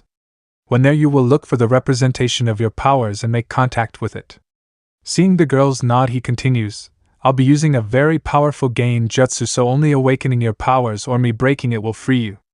Now let us begin." The girls signal that they are ready, and Kurama responds with weaving some hand signs before shouting, "Kitsune Illusion Series, subdue!" And they drift into unconsciousness. Roxy's mindscape. When Roxy opens her eyes, she finds herself in a lush forest with a bright yellow path in front of her. As she begins walking along the path, she notices all types of animals, from little squirrels scurrying around, to a giant eagle soaring in the sky. As she makes it to the end of the path, she sees a giant greenish-silver egg being guarded by a large silver phoenix. The phoenix looks at her dead in the eyes as if judging her. She stares right back, not giving an inch in her determination. The phoenix finally stops staring and gives a loud screech towards the skies. It moves out of the way, giving Roxy passage to the egg. She then walks forward and puts her hand on the egg. There is a silver flash and Roxy disappears from her mind. Bloom's mindscape. As Bloom opens her eyes, she finds herself floating in a colorful void. She looks around for some clue of what to do before she hears a deafening roar that shakes the foundations of her mind. Looking behind her, she sees a massive red western dragon with a horn on his snout, and has 2 sets of wings flying straight at her. She ponders running, but decides to stand her ground, determined to show it who's boss. As the dragon gets closer and closer, Bloom doesn't give an inch. When it looks like it's about to crash into her, it suddenly comes to a halt. Bloom then feels a wet sensation on her cheek and realizes that the dragon is licking her. She pets it on the snout, cooing at it. The dragon then releases another deafening roar, but this time Bloom joins in, causing the void of her mind to explode in a flash of red, and Bloom disappears. Naruto's basement training field. We find Naruto and Kurama patiently waiting for Bloom and Roxy to awaken. They then notice a silverish green light begins to surround Roxy. They hear Roxy shout, "Roxy, magic winks!" She then explodes with power, knocking them back a bit. When the dust settles, they see Roxy standing there awake and in an interesting attire. She wears a dress made out of a green bodice with a collar connected to it, and a silver skirt. She has silver boots, a green bracelet, and a hairpiece. The most shocking addition is a pair of translucent wings with silver tips. They then notice a red-orange light surrounding Bloom and hear her shout, "Bloom magic winks," causing her to explode with power as well, knocking them back a second time. Unknown to everyone but Kurama, a fragment of energy in the shape of a small Chinese dragon flew from Bloom and entered Naruto. When the dust clears again, they see Bloom is also in a new attire. She wears a sparkly bright sky blue, a cropped halter turtleneck crop top decorated with an oval-shaped gold jewel at the center of her chest, along with a matching sparkly light blue miniskirt with matching color shorts that are under her skirt and light blue high-heeled ankle boots. She also wears light blue glove-like, detached sleeves around her forearms that go from elbow to wrist with a point down the back of each palm, and she wears a small golden tiara with 3 rounded points at the top of her head. She also has a pair of translucent wings with colors of cyan here topped split inner layers with teal tips. The girls take a look at themselves and, as if immediately recognizing what they are, both exclaim, "Holy shit, we're fairies." As they take a look at their new fairy forms, Naruto and Kurama are having their own conversation. "So fairies, huh? Guess that means magic here is real." "Did not see that coming at all," thought Kurama to Naruto, who mentally nodded. "Also wanna let you know that a piece of energy came off of Bloom and latched onto you. It seems to have merged with your chakra, making it more dense. We'll have to see the effects later on." "You're right. For now, we need to come up with a training plan for the girls," Naruto thought back to him. "Agreed. So how are we gonna train them?" Kurama thought, "I mean, physical training is gonna be a must. Do you see how skinny these girls are? This can't be allowed to continue." Naruto gave a small nod of his head in agreement, and thought, "I might have a few ideas that could work." Turning his attention to the girls, he speaks up, "All right guys, we'll need time to come up with a training schedule for you guys. But for now, let's see what you guys can do against me. Kurama, you can referee the spar." Seeing Kurama nod, Naruto moves to one side of the field, with Bloom and Roxy going to the other side. Checking to see if each side was ready, Kurama then shouted, "Ready, set, go." With that, Naruto starts off by creating 6 shadow clones. The clones charge forward in an attempt to engage the girls. Following their instincts, the girls take to the air with their new wings and then go on the offensive. "Dragon fire!" shouts Bloom, releasing a Chinese dragon made of fire from her hands at 3 of the clones. "Holy ray!" shouts Roxy, releasing a number of white rays at the other 3 clones. Their attack hit their marks, resulting in a mini explosion that dispels all the clones. Naruto flinches a bit, receiving the memories from his clones, experiencing a little phantom pain. Aside from that, he's impressed at the power behind their attacks. Deciding to take a more direct approach, he equips Balrog and speeds forward. He closes the distance and throws a right hook at Bloom, letting loose a small explosion which blows her back. He then spun around and dashed towards Roxy, hitting her with a roundhouse kick, letting off another small explosion. He then claps his hands together and flares his chakra, summoning 4 chakra chains. He uses them to bind the girls, restraining their magic as well. He then said, "Looks like that's game, ladies. I win." Seeing the girls yield, he dismisses the chains. The girls begin to glow, and there's a flash of light. When it dies down, Bloom and Roxy have returned to their civilian forms and are sitting on the ground. They also look really tired. Kurama walks over to the girls, putting his hands on their shoulders. They then find themselves covered in a thin red veil of energy, and that their stamina begins to return. After a while, Kurama stops and the girls get up feeling re-energized. "I must say, that was a nice display of power, girls," said Kurama. "Also, Bloom, you're my favorite now. You have so much destructive potential." Kurama cackled gleefully. This leaves Roxy pouting, causing Bloom and Naruto to giggle. "Well, at least we found out what your specialties are," stated Naruto. "Bloom, it seems you have a knack for fire magic. It's a destructive element but can be tempered through control. I have fire technique scrolls that you can use to develop your own spells. We'll have to see if you have any other magical talents emerge. And Roxy, it seems you have a knack for light magic. With that, you'll have to come up with your own spells, but I will help you along the way. I also suspect your magic has something to do with animals. Also, we're gonna implement CQC and weapons training into the mix, stated Kurama, gaining a raised eyebrow from the girls. You two can't become reliant on your powers alone. What if you encounter an enemy that can steal or seal your powers? You'll be nothing more than damsels in distress, and we don't want that. The girls nodded in agreement. We can't tell our parents about this, said Bloom. I mean our relationship and our powers. They'll freak out. I'm more worried our dads will try to kill Naruto here when they find out he's dating both of us, replies Roxy. This will be our little, huge secret, stated Naruto, so after school when you guys are free you can come to my house and train for 3 hours. We can hang out after or you can head straight home. Does that sound good to you too? They both gave nods of agreement, with megawatt smiles on their faces. Nodding, Naruto then asks, do you guys want to hang out for the rest of the day? I'll even cook for you guys. The girls gave nods of agreement, excited to try Naruto's cooking. They all then walked back upstairs to the living room. Naruto's living room. 8 hours later, we find our trio on the couch, with Naruto in the middle with both girls cuddled on his side. In front of them, a table full with half-eaten and empty plates. They spent most of the evening watching movies, cuddling and trying various Japanese, American and Chinese dishes that Naruto made. They also got into some heated make-out sessions, with the girls surprising Naruto by making out with each other. Kurama made a comment about Naruto being truly blessed, with Naruto agreeing. Naruto then detaches himself from the girls, getting up and stretching with the girls doing the same. He then said, well ladies, I think I'd better get you home before your parents start getting worried. The girls both nodded in agreement, and he spawned 2 shadow clones.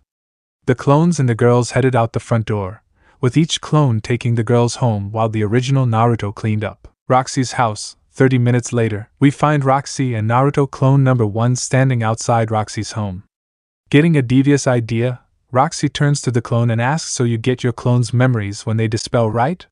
Seeing the clone nod, she then does something bold. She pulled the clone into a kiss. While it was distracted, she slid her hand down his pants, grabbing his crotch. This causes the clone to freeze, shocked by this action. Before it can reply, Roxy punches it really hard. Its last sight is Roxy giving it a sultry smile. Roxy then walks into her home, giggling. Bloom's house. 30 minutes later, after kissing Naruto's clone goodbye and saying goodnight to her parents, Bloom heads to bed. She thinks of how fast her life changed in the course of a few months, and looks forward to what's to come. She then drifts to sleep, smiling. Bloom's mindscape. Bloom opens her eyes, finding herself back in the void of her mind. She sees the dragon from earlier flying around, doing backflips and somersaults. Feeling a presence behind her, she turns around and is greeted to an interesting sight. Standing there is a ghostly form of a woman. Her hair was styled in 2 pigtails that barely reached her shoulders, curling at the ends, while the rest of her hair fell to her shoulder blades. She wore a form-fitting, flowing, golden yellow dress with a plunging neckline. Around the waist was a thin, pale yellow ribbon with 3 trailing ribbons with red oval-shaped designs at the ends. There were amber-orange rings around her biceps and wrists that each had pale yellow flowing silks attached to them. Along with her signature orange mask, she wore a golden yellow crown with a red jewel in the center at the top, and a pale yellow headpiece resembling angel wings. Bloom feels like she should know who this is. Like she's known this woman her whole life. She then said, "Who are you?" All she got in response was, "Please find me, my sweet Bloom." The woman then disappears from the void, leaving Bloom wondering who that was and how would she find her? Naruto's house. 30 minutes later, we find a blushing Naruto with steam coming out of his ears in bed. Having received the memories from the clone he left with Roxy, he can't even comprehend what he's gotten himself into. Meanwhile, in his cage, Kurama passed out, having died of laughter. Gardenia. 5 months later. It is now August of 2016, the final month of summer vacation. These past few months for our trio have been very interesting to say the least. Their relationship, for starters, was to simply say exciting. Naruto took Bloom and Roxy out on separate and group dates. They would mostly go to restaurants, movies, Naruto's house to have more of his cooking, or the beach where Naruto was treated to the sight of his girlfriends in bikinis. They also did normal couple stuff like holding hands, cuddling, and the occasional make-out sessions. Turns out Roxy was really frisky during them, her hands exploring his body and occasionally leaving hickeys on his neck, with him doing the same to her. While Bloom was more shy, usually letting Naruto take the lead. But she did treat to the most sacred of honors, the legendary lap pillow. To say that Naruto cried that day was an understatement. Their training also produced some interesting results. Turns out Bloom powers didn't only involve producing fire. She could also absorb it to empower herself and could manipulate heat as well. In addition to that, she also had a talent for healing spells. Naruto also helped her develop new and powerful fire spells by using inspiration from his scrolls. For example, she remade the fire style, Blast Wave Wild Dance, which shoots out a stream of fire out in the form of a wide vortex which can trap the opponent. Roxy's powers were way more diverse. In addition to her light spells, Naruto's hunch about her powers being animal-related was also correct. She found out that she could control and heal animals. She could also communicate mentally and physically with them. She could even imbue them with the power of human speech. She also came up with some neat ideas for light spells. For example, one of her new and powerful spells was called Faith, which summons a pillar of light around the user, then summons 3 more sequentially beneath targeted enemies. The pillars have a wide radius, and can damage several enemies at once if they are close together. Naruto and Kurama also worked the girls physically.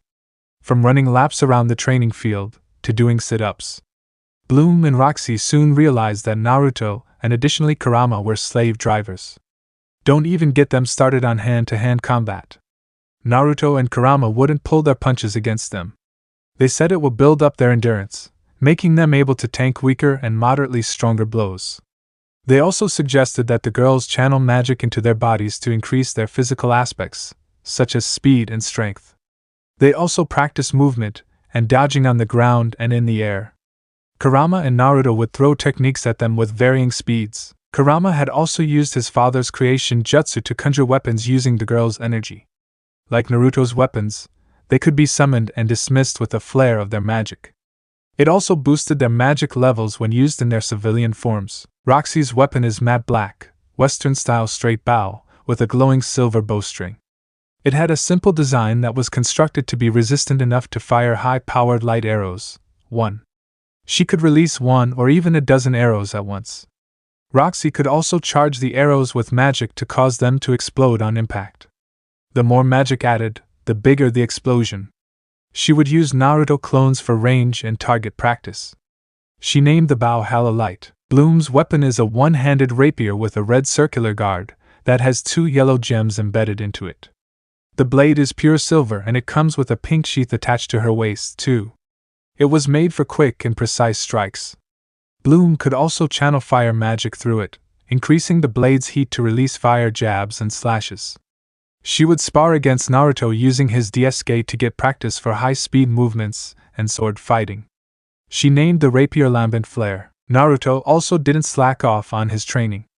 Turns out that piece of magic from Bloom made his chakra easier to mold and control. He now only needed 4 or less hand signs to use his jutsus. He had recently read in one of the Uzumaki scrolls that Uzumakis had a history of their chakra having healing properties. Since his control went up, he decided to create his own medical ninjutsu, called the Uzumaki Healing Arts. For example, the Uzumaki Healing Arts Purge injects his chakra into the target, purging them of any harmful substances, such as poison. He was also able to give Bloom ideas for healing spells. He has also reached level 5 mastery of Fuinjutsu. All he has to do now is develop new types of seals. For example, one of his biggest creations is his mobile home seal.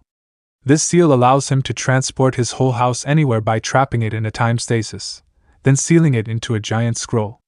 Then all he does is find a new area for him home, slap the scroll on the ground and channel chakra into it. His home will be just how he left when it's released. He also developed a satchel with high-capacity storage seals engraved on the outside and the inside of it. His physical training wasn't lacking either. He increased the amount of weight he lifts, while also increasing his reps for jogs, push-ups, etc. As a result, he shot up from a measly 4 feet 6 inches to a whopping 6 feet.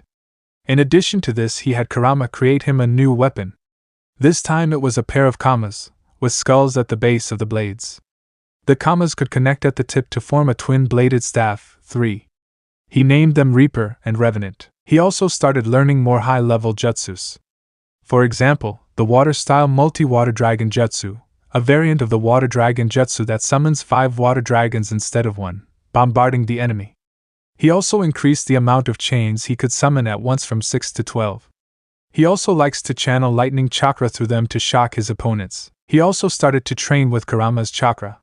He could use up to 4 tails of chakra without going mad, but for some reason couldn't go beyond that. When he asked Kurama, he replied that it involves the second to last step of his Jinchuriki training, but said no more after that. He also developed an ability called negative emotion sensing. Kurama said that it was a perk of being his host. It allowed him to detect malice or other negative emotions within a person. It could also be used to tell if someone is lying or not. He also created a journal for all the jutsu and techniques he personally created. They did all this while keeping it a secret from the girls' families. They didn't want to burden them with this craziness unless completely necessary.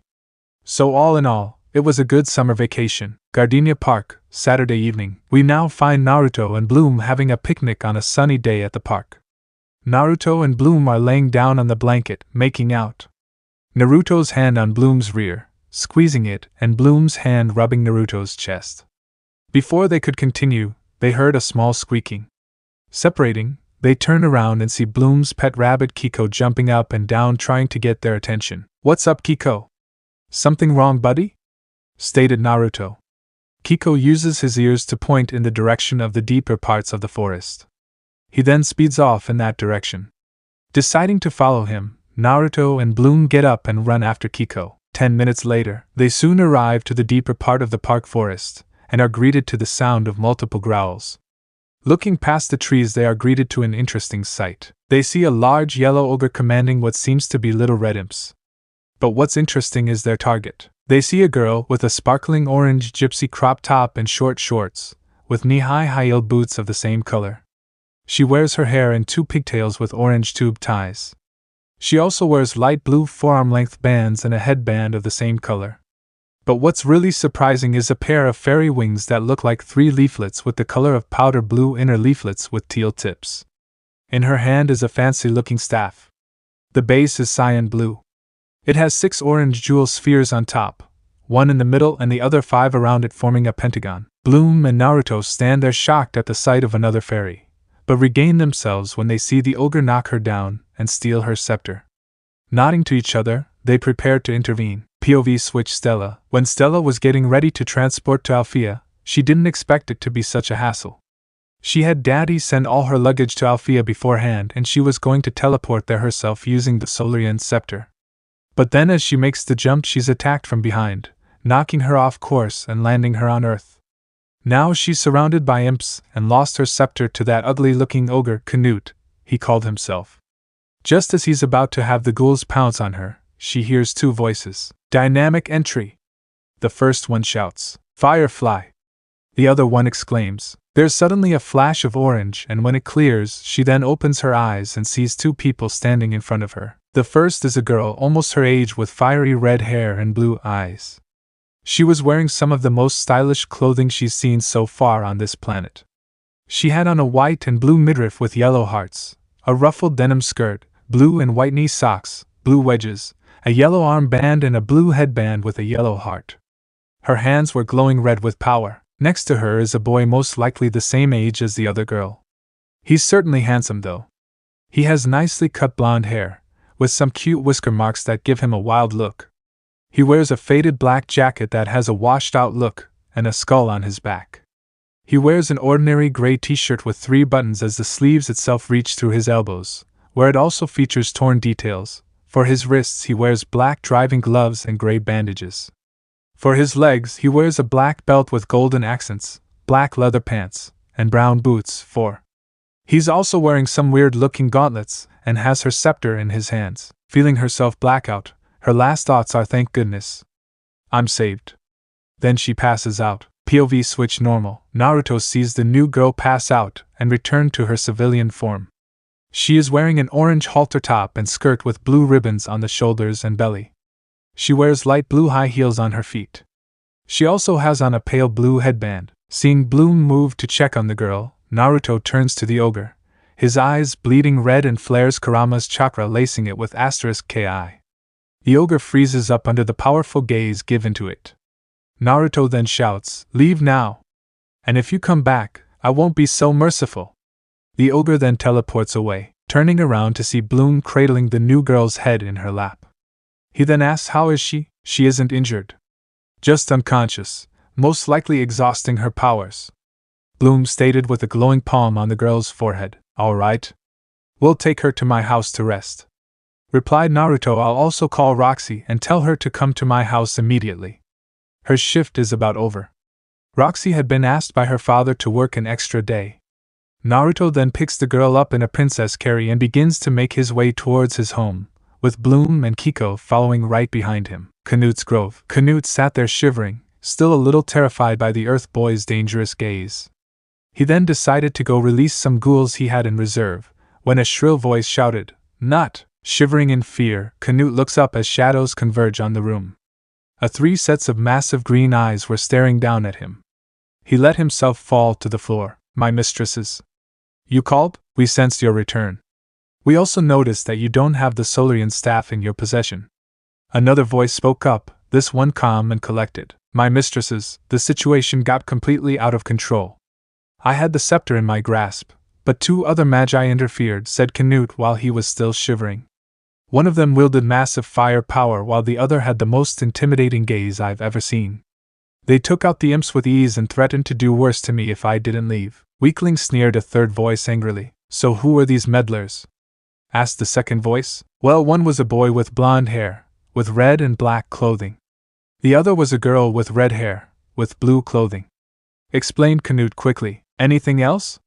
asked the first voice expectantly, but received no answer. "You forgot your stupid glasses, didn't you?" hissed the third voice. "Why did we hire this guy again?" "Because he's a good tracker, does the heavy lifting and can take the fall if we get caught," sighed the second voice. "But that's pretty pointless now since he lost the girl." "Wait, my ladies, I was able to nab a piece of the princess's clothing. With a hunting troll, I can find her again," explained the ogre, trying to please the voices. "Good, we want that scepter," said the first voice. "And actually do your job right this time, nut." Naruto's living room, 3 hours later. "Okay, what the hell happened while I was at work? And who's this sleeping on your couch?" said Roxy, gazing at the unconscious girl on the couch. "Are you amassing a harem? I feel like we should talk about something like this before you make such a decision." You could hear the teasing in her tone. Naruto blushed, but shook it off and replied, "No, I am not amassing a harem. I am perfectly fine with you lovely ladies. Let me tell you what happened." And he retold the tale of their evening and their encounter with the new fairy. "But I wonder what she's doing here," Bloom thought out loud. "I mean, I thought we were the only fairies left on Earth." "I don't know, but we'll ask her once she wakes up," Naruto said. "Well, looks we might get to ask her sooner than later cause it looks like she's waking up," stated Roxy. The trio turned toward the new girl, seeing her shift on the couch before sitting up and observing her surroundings.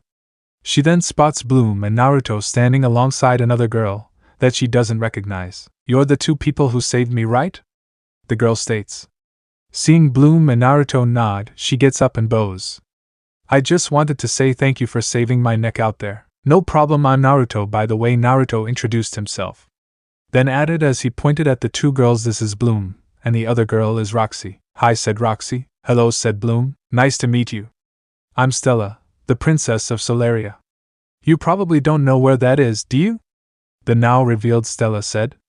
Seeing them shaking their heads, she then said, "I had heard that Earth was lacking in magical activity for several years, so that's understandable. Solaria is one of the many magical planets in the magic dimension, which is located very far away from Earth. So there's a whole area in space full of magical planets and people?" Bloom asked in amazement. She then tried to imagine all the different worlds, and what they'd look like and what kind of magic they could use. "So Stella, how did you end up here on Earth?" asked Naruto in a curious tone. "Well, I was using my family heirloom to transport myself to Magix, which is the capital planet of the magic dimension. There I would be attending the Alphea College for Fairies. It's one of the major schools on that planet, and the most popular school for fairies in the magic dimension. The other two schools are Cloud Tower School for witches and Red Fountain School for specialists. A fairy's source of power are the light aspects of magic, such as positive feelings typically related to a specific theme or aspect of life, such as war, love, wisdom, nature, music, and oceans. For example, I'm the fairy of the sun and moon. A witch's source of power are the dark aspects of magic, although not all witches are evil and they can use their powers to fight against evil, same as fairies. Witches just use dark magic instead of light magic. Specialists are basically warriors in training. They are taught how to utilize magic and technology to fight. Stella told them. Seeing the others in the room focused on her, she continues, "Anyway, as I was getting ready to teleport to Althea, I was attacked from behind by that ogre from before. It threw me off course with my teleportation and I ended up teleported on Earth, with the ogre and his imps following me. And then you two found and saved me. So can anyone go to Althea, or is there some selection process?" asked Roxy, interested in a school that could help her further develop her powers. "Anyone can get into Althea as long as you have the money to pay for the tuition. Or that you're sponsored with a scholarship. Also, the school only has 3 years, since that's how long it will take a fairy to grow and develop into full-fledged fairies," replied Stella. This gets gears turning in Naruto's head. "Hey, how much is the tuition for the whole 3 years? And are they still accepting admissions?" he asked Stella. "For the full 3 years, the tuition is $50,000. And yes, they're still accepting admissions. You're thinking of enrolling Bloom and Roxy, aren't you?" she said, then asked Naruto. "Yeah, I can only help them so much, but Althea can help them reach their full potential." "What do you think, Bloom, Roxy?" stated Naruto. "Well, you do have a point. Plus, I want to see this Althea place for myself." "So I'm down for it," replied Roxy, with Bloom nodding her head as well. "So how are we gonna convince our parents?" "I mean, we're gonna have to expose our powers to them," said Bloom. "We'll tell them tomorrow. Then with Stella's help we can take them to Althea and show them around, maybe have them talk with the headmistress." "Stella, can we rely on your help?" Naruto asked. Stella nods her head in agreement, as she said, "Of course you can. Consider it a thank you for helping me out back there." Naruto nods his head. Just as he is about to speak up, Kurama interjects, "Hey Naruto, looks like we have some company. It seems that ogre didn't heed your warning and he brought backup." Nodding his head, Naruto turned to the girls and said, "Heads up, girls, it looks like the ogre is back and he brought friends. Let's head outside." Naruto, Bloom, and Roxy then head out. "Wait up. I'm all rested and ready for some payback," said Stella, following them outside. They are greeted to the sight of Canute with a bigger army of imps, but also another addition. It was fatter and larger, with yellow glowing eyes and dark blue skin. It had long black hair, claws on their four-fingered hands and on their feet, as well as fangs. It wore a kind of thick metal ring going around and between its legs, and its nipples are pierced. That's a hunting troll. They can track anything, all they need is a scent. They must have gotten a piece of my dress and used it to track me here. Whispered Stella to Naruto. "You may have got me last time, but now I have extra backup," said Canute. "My mistresses want that scepter, and I promise to deliver it to them." Naruto nods, then shouts out to the enemy group, "It looks like you don't learn. I'm not holding back this time." He then turns to the girls. "Bloom and Roxy, use your weapons and get these imps and the troll out of here. Stella, you can help me take on Canute." The girls nod, with Bloom and Roxy summoning their weapons, and Stella shouts magic winks, transforming into her fairy form and summoning her scepter. Naruto summons his DSK. Roxy then knocks and fires 5 charged light arrows from Halo Light, littering the field with mini explosions and taking out half the imps. Bloom then dashes forward, charging Lambent Flare with fire magic, and releases a backhand slash, unleashing a wave of fire that incinerates the rest of the imps. She then speeds ahead towards the troll, charging her blade again. This time she unleashes a searing multi-stab, hitting the troll in various areas and leaving various burn marks. Roxy then hits the troll with a blunt light arrow to the head, knocking it out. Seeing the path clear, Naruto and Stella speed forward, intent on taking out Canute. Stella yells out Sun Spark, unleashing 3 bolts of energy at Canute, stunning him. Naruto then charges DSK with chakra and unleashes 3 consecutive shockwave slashes at Canute, knocking him back into the ocean and leaving a gash on Canute's chest.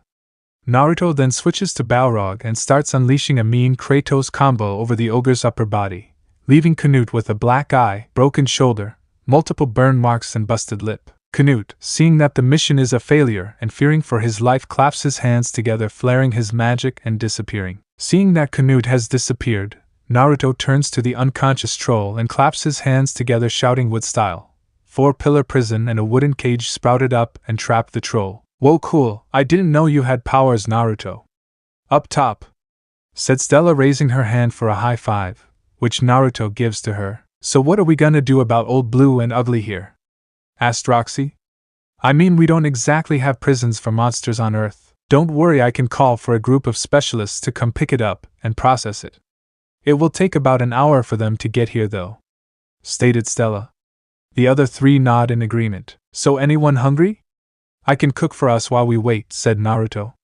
Immediately after he said that, Roxy and Bloom jumped on him, kissing him on his cheeks. Stella raised an eyebrow at this, but left it alone. Yes, OMG, I love when you cook for me, said Roxy excitedly. Your cooking tops anything I've eaten in this town. Please cook, said Bloom, giving Naruto the puppy eyes no jutsu. Okay, I got it, said Naruto.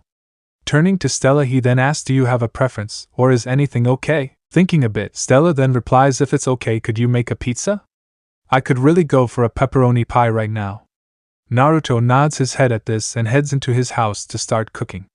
The girls then take a seat on the porch table and do small talk. 1 hour later, we now find Naruto and the girls on the porch table, a hot and steamy pepperoni pie halfway eaten in the middle. The trio had learned some interesting things about Stella. Turns out she was 17 years old. This wasn't her first time attending Althea as well. Turns out she got kicked last year for blowing up the potions lab trying to make a new shade of pink. This had Naruto bust out laughing, Bloom and Roxy giggling, and Stella blushing and pouting in embarrassment. Stella, though, was surprised to find out that the other three were in a relationship together, but shook it off, saying that polygamy was looked down upon in Magic Dimension. They then hear a low rumbling sound. Turning around, they see a red arrow-head-shaped ship touching down. Once it landed, a hatch opened up and 4 guys walked out. The first one had fair skin, with blonde hair and blue eyes, with a muscular build. The second one is a lanky boy with light brown-orange hair, wears red-framed glasses, and is tall and slender. He has small, hazel eyes and medium skin tone. His build is less muscular than the others. The third one has short, spiked magenta-colored hair and violet eyes, and a slight tan complexion with a muscular build. And finally the last one, a young man with tan skin and a medium, athletic build. He has short, dark brown hair with bangs angled sharply towards his right eye. His eyes are brown. All 4 boys are wearing a blue and yellow bodysuit with a blue cape. The cape is attached to a round jewel worn on the left breast. Brandon, Timmy, Riven, Sky. What's up, guys? Stella exclaimed. Guys, I want you to meet Bloom, Naruto, and Roxy. They really helped me out when that ogre and his minions ganged up on me. The 4 of them walked over to the porch. The brown-haired one, Sky, 5, walked to Naruto, shook his hand and said thanks for helping Stella out, she's a real friend of ours.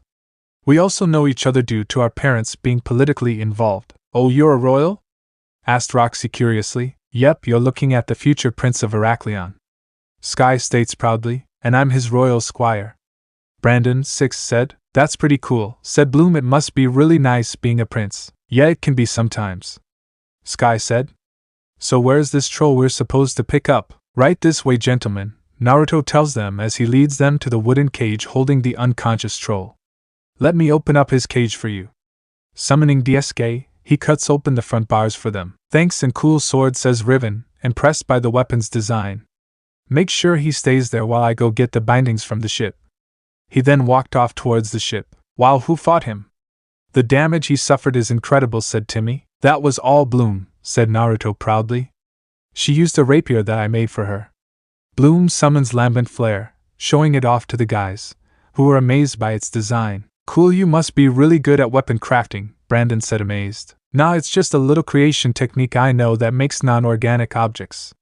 But it's really energy consuming, said Naruto, rubbing the back of his head. He then sees Riven return with the bindings for the troll. Alright, let's get these on him and ship him out, said Riven, wanting to get this over with. The other specialists nodded in agreement. They then carefully bind the troll's arms, legs and hands. Then they got it onto their ship, and placed it into a cell that had energy bars.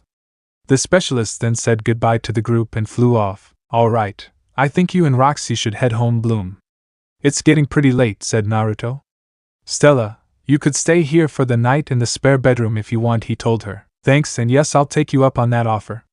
I'm about ready to hit the hay, said Stella, getting up and stretching. Nodding at this, Naruto kisses Roxy and Bloom goodnight and watches as they head home. He then goes into his house with Stella following after him. He grabs a blanket and pillow from his closet, giving them to Stella to use. He then leads her upstairs to the spare bedroom, which is directly across from his bedroom. Telling her good night, Naruto then enters his room and changes into a simple white shirt and white shorts. He then goes to bed, hoping to be ready for the eventual conversation with the girl's parents tomorrow. 5 hours later, it is the middle of the night. We find Naruto asleep peacefully dreaming of Roxy, Bloom, and Ramen. He is then interrupted by a loud scream coming from Stella's room. He then gets up and rushes across the hall to Stella's room. He opens the door and is greeted to the sight of Stella wide awake with tears streaming down her face. Moving towards her, Naruto says, Stella, what happened? Are you okay? I'm fine, really, it's just a stupid nightmare. You don't have to worry, said Stella as she dried her eyes and waved Naruto off. But Naruto could tell she was lying. Stella, if you need to talk about it, I'm here for you, okay? Replied Naruto. We don't even have to talk, and you can use my shoulder to cry on. Stella looks like she is going to stay quiet, but then grabs Naruto and pulls him into a hug. She begins crying again, eventually going into detail about what's wrong. Turns out that her parents are divorced. It had happened when Stella was a young age, and sometimes she had to play peacekeeper when they argued. It really stressed their family relationship. Her parents still loved her very much, but they just couldn't get along with each other anymore. Even to this day, they end up arguing over the littlest things. She would sometimes get nightmares about what would happen if she would lose her parents, like she had just now. Through her whole explanation, Naruto just sits there listening to everything she says. He occasionally rubs her back and gives her tissues to blow her nose and dry her eyes. When she was done, he then asks, you know what I think? I think that if your parents really love you, they'll eventually be able to compromise with each other. You're worth the compromise. Stella is touched by this and nods her head. She then asks, do you mind staying with me tonight? I know I'm asking a lot, but I could use the comfort. Naruto nods his head, then gets under the covers and closes the lights. Good night, Stella. Sweet dreams, said Naruto. Good night, Naruto, replied Stella. Bloom and Roxy are really lucky to have a guy like you. I hope I find someone like that for me. They both then drift into unconsciousness. The only sound heard was the sound of calm breathing as they both slept the night away. 7 hours later, Sunday morning, as the sunlight creeped in, we find Naruto and Stella still fast asleep together. But that changes as Naruto's eyes begin to flutter, then fully open. He tries to get up, but realizes that something or someone is stuck to him. Looking down, he sees Stella's face glued to his chest. Her arms and legs were also wrapped around his body, cuddling him, leaving him trapped. To make matters worse, it seems little Naruto decided it was a good time to wake up. So he was poking directly into Stella's stomach, his face crimson red. Shit, what do I do? Kurama! Help! Naruto thought. Shut up, brat, and figure it out yourself. Or just stay like that till she wakes up. I don't care, replied Kurama. Traitor! Naruto hissed in his mind. He then tries to think of ways to escape this situation. But it seems that Lady Luck is not on his side today. Stella's eyes begin to flutter, then fully open. She is greeted to the sight of a crimson Naruto. She yawns and then says, Morning, Naruto. What got you all hot in the face this morning? She then feels something poking her stomach. Looking down, she then sees little Naruto bulging through Naruto's shorts. Gaining a crimson face, she looks back up at Naruto, saying, oh. Faster than the speed of light, the two of them separate, and shout, sorry. No, I should be sorry. I should have had better self-control, said Naruto, blushing, while covering little Naruto. No, I should say sorry. I'm the one who asked you to stay with me. You're just having a natural reaction, replied Stella, while covering her scarlet face. A few moments of silence passed before the duo burst out laughing at the craziness of their previous situation. Stella then says, but seriously, thank you for staying with me last night. I really appreciate it. Nodding his head, Naruto replies, sure. And if you ever need someone to talk to, I'm here for you. So just ask. Stella gave a nod, along with a smile at his words, thinking to herself he's so sweet. Pity that he's already taken. Shaking her head, she then said we should get ready. Bloom and Roxy will be here soon with their parents to reveal the big secret. You're right. You can use the shower first while I get breakfast ready, Naruto told her. She nodded and then left the room, heading into the bathroom and getting ready. Naruto then went downstairs, speculating what to make in his mind. 3 hours later, we now find Stella and Naruto in the living room, waiting for the girls and their parents to arrive. Naruto had cooked some eggs and waffles, along with some sausage as well. Stella made a comment about how she would hire Naruto as her personal chef one day, which made him blush at the comment, taking it as a compliment. They soon heard a knock at the door. Opening the door, Naruto soon saw it was both Bloom and Roxy along with their parents. Deciding to speak up, he said, "Morning Mike, Vanessa and Klaus. Welcome to my home. I hope your morning has been well." "Our morning has been fine, Naruto. Thank you for asking," said Vanessa, smiling at her favorite employee. "The girls said that you all had something important to tell us." "Yeah, we do," Naruto said, as he began to lead them into the living room. "Please come inside, and we'll explain. All I ask is that you keep an open mind." And so Naruto and the girls began their tale. Naruto starting with how he wasn't originally from this dimension, comparing his original one to the Warring States period in Japan. He explained the power source they had access to and its many applications. How he decided to find a new life in a new dimension and his arrival in this one. He proved this by making a shadow clone and had it walk up the wall to the ceiling. Then Roxy and Bloom revealed their fairy forms and explained how they discovered their magic and had Naruto help train them. They then went into the events of yesterday, from rescuing and meeting Stella, to the fight with Canute and his minions. And finally they brought up Naruto's idea of sending them to Alfea to fully develop their powers, and I'll pay for the tuition. "I'm not negotiating on that. But the girls need your permission," said Naruto. "We'll give you guys time to talk it over." Naruto and the girls then went outside and sat on the porch, leaving the adults in the living room to talk. "So, what do you think they'll say?"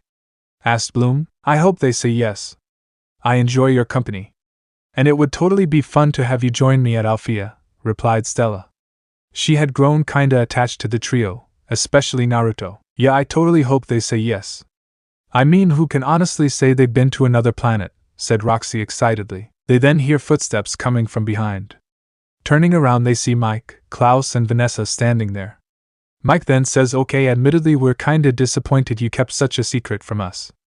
But we can see that you just didn't want to worry us. We've talked it over, and if we can speak to this headmistress, then we'll allow you to attend Alfea," stated Klaus. This caused the girls to hug their parents in gratitude. "And thank you, Naruto, for offering to pay for them," said Vanessa. "No problem. And don't worry, I'll be going with them too to make sure they don't get into trouble," said Naruto. "So girls, why don't you get packed and meet back here in an hour so Stella can teleport us to Alfea?" The girls nod and head back home with their parents to get ready. 1 hour later, we find Naruto, the girls and their parents all standing together on the beach.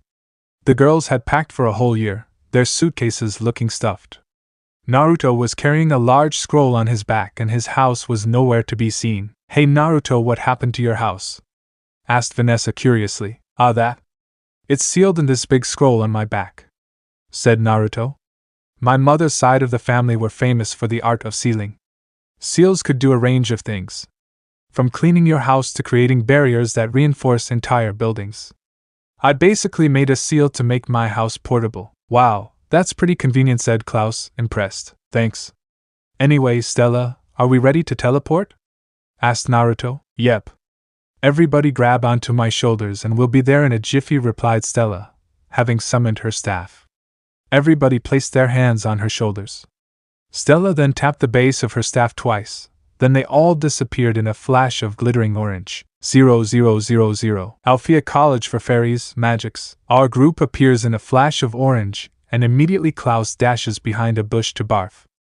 A couple moments later he came back. "Sorry about that. Some people can't handle teleportation," said Stella. "But that's besides the point. I now introduce Alfea College for Fairies." The school was interesting to say the least.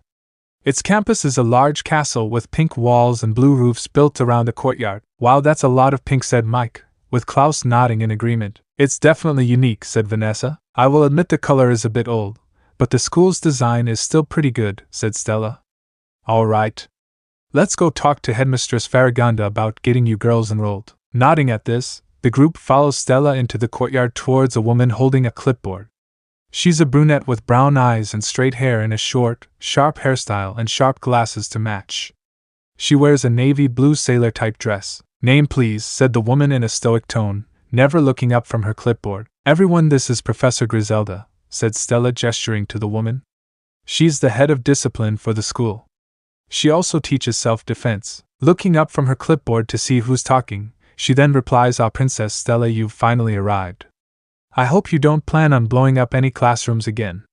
She then checks Stella's name off the list. "Sorry about that, Ms. Griselda. I had to take a detour because of some annoyances. But I ended up stumbling on something interesting," Stella said. "Me and the group I've come with would like to speak with Headmistress Farragonda, please." Looking at the group behind Stella, Griselda then said, "Okay then. Please follow me to the headmistress's office." Seeing the group nod, she begins walking inside and Naruto's group follow her. Farragonda's office. 10 minutes later. They soon arrive outside the Farragonda's office. Griselda then knocks on the door and waits a few moments. There's a come in and she opens the door, allowing Naruto's group in along with her. Inside there's a small desk with a computer in the middle of the room, with 2 guest chairs in front of it. Behind the desk are 3 windows. On the left there is a couch and a huge mirror, and on the right a bookshelf with important texts. Sitting behind the desk in a fancy chair is the headmistress. She is an elderly fairy, judging from her hair. She has short curly hair, dark blue eyes, and gold hoop earrings. She also wears black horn-rimmed glasses with sky blue lenses. She wears a long-sleeved pink shirt with ruffles at the tips and a navy blue vest with a white trim, puffed sleeves, and a single violet button. She also wears a long pink skirt with ruffles near her ankles. Her shoes are black high heels with yellow buckles. "Hello, Griselda, what do you need? And who are these people next to Ms. Stella?" spoke Ms. Farragonda. "Actually, it was Stella who brought this group with her when she arrived," replied Griselda. "She stated that they all had something important to discuss with you." That's interesting," said Farragonda with a raised eyebrow. "Well, how about we introduce ourselves first?" "Hi, I'm Naruto Namikaze," said Naruto. "I'm Bloom," said Bloom. "And I'm Roxy," said Roxy. "I'm Bloom's father," Mike said Mike. "I'm Bloom's mother," Vanessa said Vanessa. "And I'm Roxy's dad," Klaus said Klaus. "All right. Now what was it you wanted to speak about?" said Ms. Farragonda. So Stella began her tale. How she was ambushed by Canute and his minions, knocking her off course and landing her on Earth. How she was saved by Naruto and Bloom, then brought to Naruto's home to recuperate. Meeting Roxy and finding out that her and Bloom were fairies that were trained by Naruto. Telling them about Althea. Then fighting off another wave of enemies when Canute returned with backup and the reveal of Naruto's powers. Then Naruto cut in, explaining that he's from another dimension and how he ended up on Earth. How he helped Bloom and Roxy unlock their powers. He then explained their conversation with the parents about allowing the girls to attend Althea and him paying for tuition. "So we said if we could talk with you first, then we'll allow them to attend," said Klaus, with Vanessa and Mike nodding in agreement. That's really interesting. I was under the impression that magic hadn't been on Earth for several years.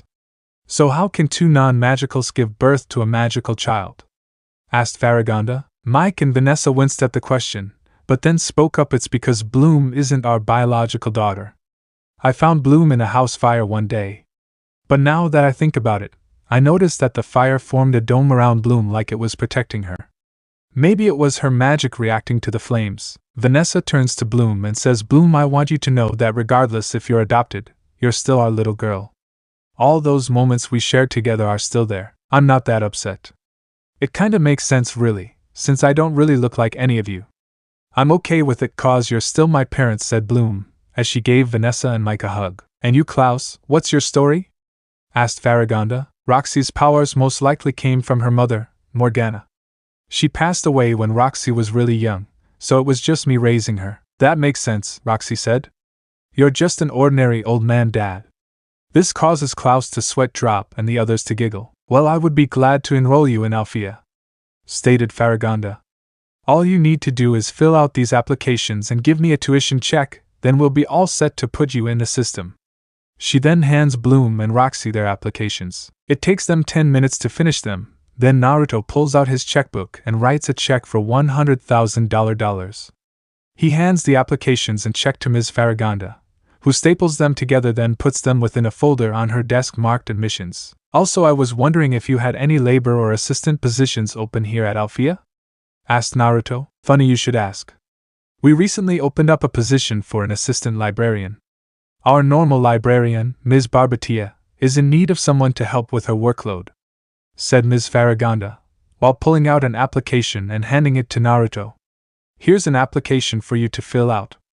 It's part-time, with the working days being Monday, Wednesday, and Friday. The shift starts in the morning, while ending in the afternoon. Naruto decided to fill it out right there, taking 15 minutes to do so. He then handed it back to Ms. Farragonda with a smile. I will call you before the semester starts to let you know if you get the job or not, stated Ms. Farragonda. Now why don't we get you to your clusters? Bloom, you'll be rooming with a girl named Tekna, and Roxy, you'll be rooming with another girl named Flora. Stella, you have a private room within the cluster. You all have the same cluster. All you have to do is look for the names of your roommates on the door boards. And don't forget you have one more week before classes start. Use that time to familiarize yourself with the campus and the city. Nodding, the group leaves Farragonda's office and head in the direction of their rooms. When they get there, Naruto makes sure to leave a Harem tag in their rooms so he has easy access to the girls. After they finish unpacking, the group heads back out to the front of the school so Stella can send the girls' parents home. Their parents gave them hugs and kisses and had the girls promise they would call them every now and then. They have Naruto swear to watch over the girls, which he promises to. Stella then creates a portal for them to travel home, which they head through after saying one final goodbye. This leaves Naruto, Bloom, Roxy, and Stella standing there for a few minutes. Naruto then says, well, I need to find a place to put my house. Probably somewhere in the forest close to Alphea. Then I might hit the hay. It's getting late. The girls nod and say their goodbyes to Naruto, Roxy and Bloom kissing him goodbye, while Stella pulls him into a hug. Naruto then walks off thinking to himself, well, this is it. The start of a new chapter. Can't wait to see what comes next. Magic City, 3 days later. It was a Wednesday afternoon, and we now find Naruto, Bloom, Roxy, and Stella in the city, as they take a look around. But they were also joined by their clustermates, Flora, Musa, Aisha, and Tekna. Naruto got to meet the other girls the day before when he was visiting Bloom, Stella, and Roxy. Flora is a young woman with a tan skin tone, narrow jade green eyes, and long honey brown hair with blonde streaks within her bangs. She wears a bright yellowish-green off-the-shoulder smock top with puffy sleeves that bears her midriff, a pink faux wrap short skirt decorated with strawberries of a darker shade with a thin yellow belt that hangs midway down the skirt, 2 sets of yellow bangle bracelets on each arm, and pink platform sandals with fuchsia-colored flowers by her ankles. She also wears large golden hoop earrings. Musa is a young woman who has a light, almost pale skin tone, and dark blue hair with her bangs styled in a Harem cut, and thin dark blue eyes. She was wearing a small red tank top that bears her midriff with a single strap that runs over her right shoulder, along with a single thin purple armband that is worn around her right bicep, baggy blue jeans which are sagging low enough to show the rim of her pink underwear, and big red sneakers with white soles. She also has her hair up in small high pigtails. Aisha is a dark-skinned girl who has a medium brown complexion and long, curly mahogany brown hair and cerulean eyes. She wore a soft purple tank top and a small blue-colored spiral wave logo, a khaki miniskirt, a pair of khaki hiking boots, and soft purple leg warmers. She also had a soft pink sleeveless hoodie, accompanied by khaki-trimmed teal-colored jeans. Tekna is a young woman with a light skin tone, teal blue eyes, and magenta-colored hair which is often styled in an asymmetrical bob cut. She wears a vest-like crop top that is half lilac, half lime green with a lime green collar, lilac flared-fitted cropped pants with lime green stripes that run vertically down the sides, lilac and lime green striped socks, and lilac-colored platform heels, the heels themselves being almost clear in color and reminiscent of security cushions or airbags. The small, triangular zipper on Tekna's top also occasionally functions as a pager that can project images into the air. She also wears small silver pearl earrings. When Naruto met Flora, She just radiated happiness. He got along with her quite well, since they both enjoyed nature. With him being a sage and her a nature fairy. He also got this must-protect vibe around her. He decided to nickname her Little Cinnabon cause she kinda looked like one. Musa was a bit tomboyish, but also the most outgoing. She and Naruto shared an interest in music, so it allowed them to bond. Naruto could sense that Musa had some inner turmoil but chose to keep out of it. Tecna, he found out, was a technical genius and also loved video games. They talked about the types of games genres they liked and about any new games coming out. Naruto noticed that she had some problems expressing her emotions, which he mentally vowed to help her with. Aisha was the princess of her home planet, Andrus. Aisha was very open-minded, and she was quite an active person. She had an interest in dancing and athletics, which showed since she had a little more muscle than the others. She offered Naruto to join her on her morning jogs, to which he agreed. They were all sitting down on some benches, as they ate some ice cream that Naruto had bought for them. Bloom then says, "I'm so excited to learn some magic once school starts." She then asked the others, "What about you guys?" "Yeah, totally. Althea is top tier, so it has to be good," replied Musa. "Hey Naruto, did you get that position as Althea's assistant librarian?" asked Roxy. "Yeah, I did. Turns out I was the only one to really apply," said Naruto. "So what do you guys plan on doing after you graduate from Althea?" "I plan on focusing on my duties as Linfia's guardian fairy once I graduate," replied Flora. "Aside from being a guardian fairy, I'm thinking of going into the music industry back on Melody," said Musa. "I might start making and patenting inventions or work for a programming company back on Zenith, on top of being its guardian fairy," stated Tecna. "Well, I'll be Solaria's queen and guardian fairy, so my future's pretty much set," said Stella. "I'm in the same boat as Stella," replied Aisha. "That's pretty cool, Musa. I think you'll do great." "And Tecna can't wait to see what you make," said Naruto. "Stella and Aisha, you guys will make great queens. Just don't let that power go to your heads," he said to them sagely. "So where do you guys want to head next?" asked Stella. "Oh, there's this music club in town. They have these private rooms with karaoke machines and you can order food as well. Wanna head there? I'm game. What about you guys?" said Naruto. Seeing the rest of them nod, they head off. Music club. 2 hours later. We now find our group in a private, spacey room. In the middle of the room, a table with food and drinks that they ordered. On the wall was a flat-screen TV, with 2 big speakers on its sides. They had been here for a while, eating and the girls singing their favorite songs. Woo, that was fun.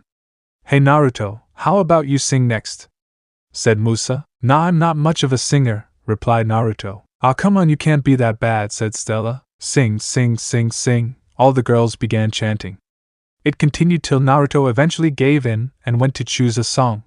He soon found one that looked good and pressed play. Insert song: Amelie, Asphyxia, Tokyo Ghoul, Far Out of Sight. A prisoner of the night. Hides a small child taking a final breath, struggling to fill your lungs. You'll suffocate within this world you hate and there is nothing that you can do. Some things you just can't change. Open your eyes. Sinking deeper, fading with the setting sun. This is my reality. I believed love would save me, but in the end, the pain that cuts so deeply is breaking me, taking everything. I only wish it would turn into love.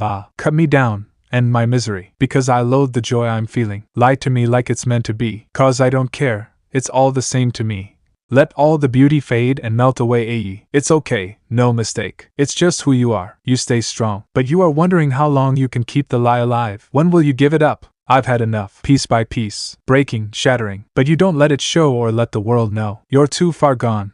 But still, you carry on. And now inside you break little more. Every breath, slowly tarnishing. I second-guess my mind again, one last time. My enemy, hide me underneath. How I despise this life I've locked away. Start anew in this time of peace, with darkness at your feet. So turn the key, and it will all begin. End of song. Once Naruto finished singing, he notices a deafening silence. He sees the girls wide-eyed and slack-jawed. Musa then jumps from her seat, grabbing his hands and looking at him with starry eyes. "I thought you said you don't sing." "That was amazing. We have to sing a duet sometime," she said excitedly, getting him to nod. "Sure, I wouldn't mind," replied Naruto. "Wow, Naruto, look at you being a singing star and all," said Stella, impressed by his show. "Groovy," said Aisha. "Nice job, babe," said Roxy. "That was so beautiful," Naruto said. Bloom. "Yes, it was most impressive." I found myself quite captivated by your voice, said Flora. Ah, shucks, it was nothing special, he said, blushing slightly and rubbing the back of his head in embarrassment. No, seriously, you should totally think of a music career. You and Musa can even be partners, said Tekna. Musa gave a massive nod at that idea. Naruto thought about it, then decided to humor the idea and see where it would lead. So you guys wanna head out now? Asked Naruto, as he stretched. Seeing the girls nod, they all exit the club and begin walking through the city. A few moments later, a crowd begins to gather, making it hard for the group to stay together. After the crowd, Naruto counted off to make sure everyone in their group was there. He then noticed they were missing one person. Hey, did anybody see where Bloom went? Asked Naruto. Everyone else shook their heads and Naruto started to worry. Wait, Naruto, can't you use your Sage mode to track people? Asked Roxy. Snapping his fingers at her suggestion, Naruto claps his hands together and begins to draw in natural energy. A few moments later, and his Sage markings appear. As soon as that happened, he found himself being pounced on by Flora, who latched onto him and began nuzzling her cheek against his. What's going on with Flora? And what's with the markings on your face? Did your eyes change color as well? Questioned Tekna, intrigued. The others were wide-eyed at Flora's behavior. Naruto was just as surprised as the others, but then said, in my home dimension, there is art known as senjutsu or sage arts.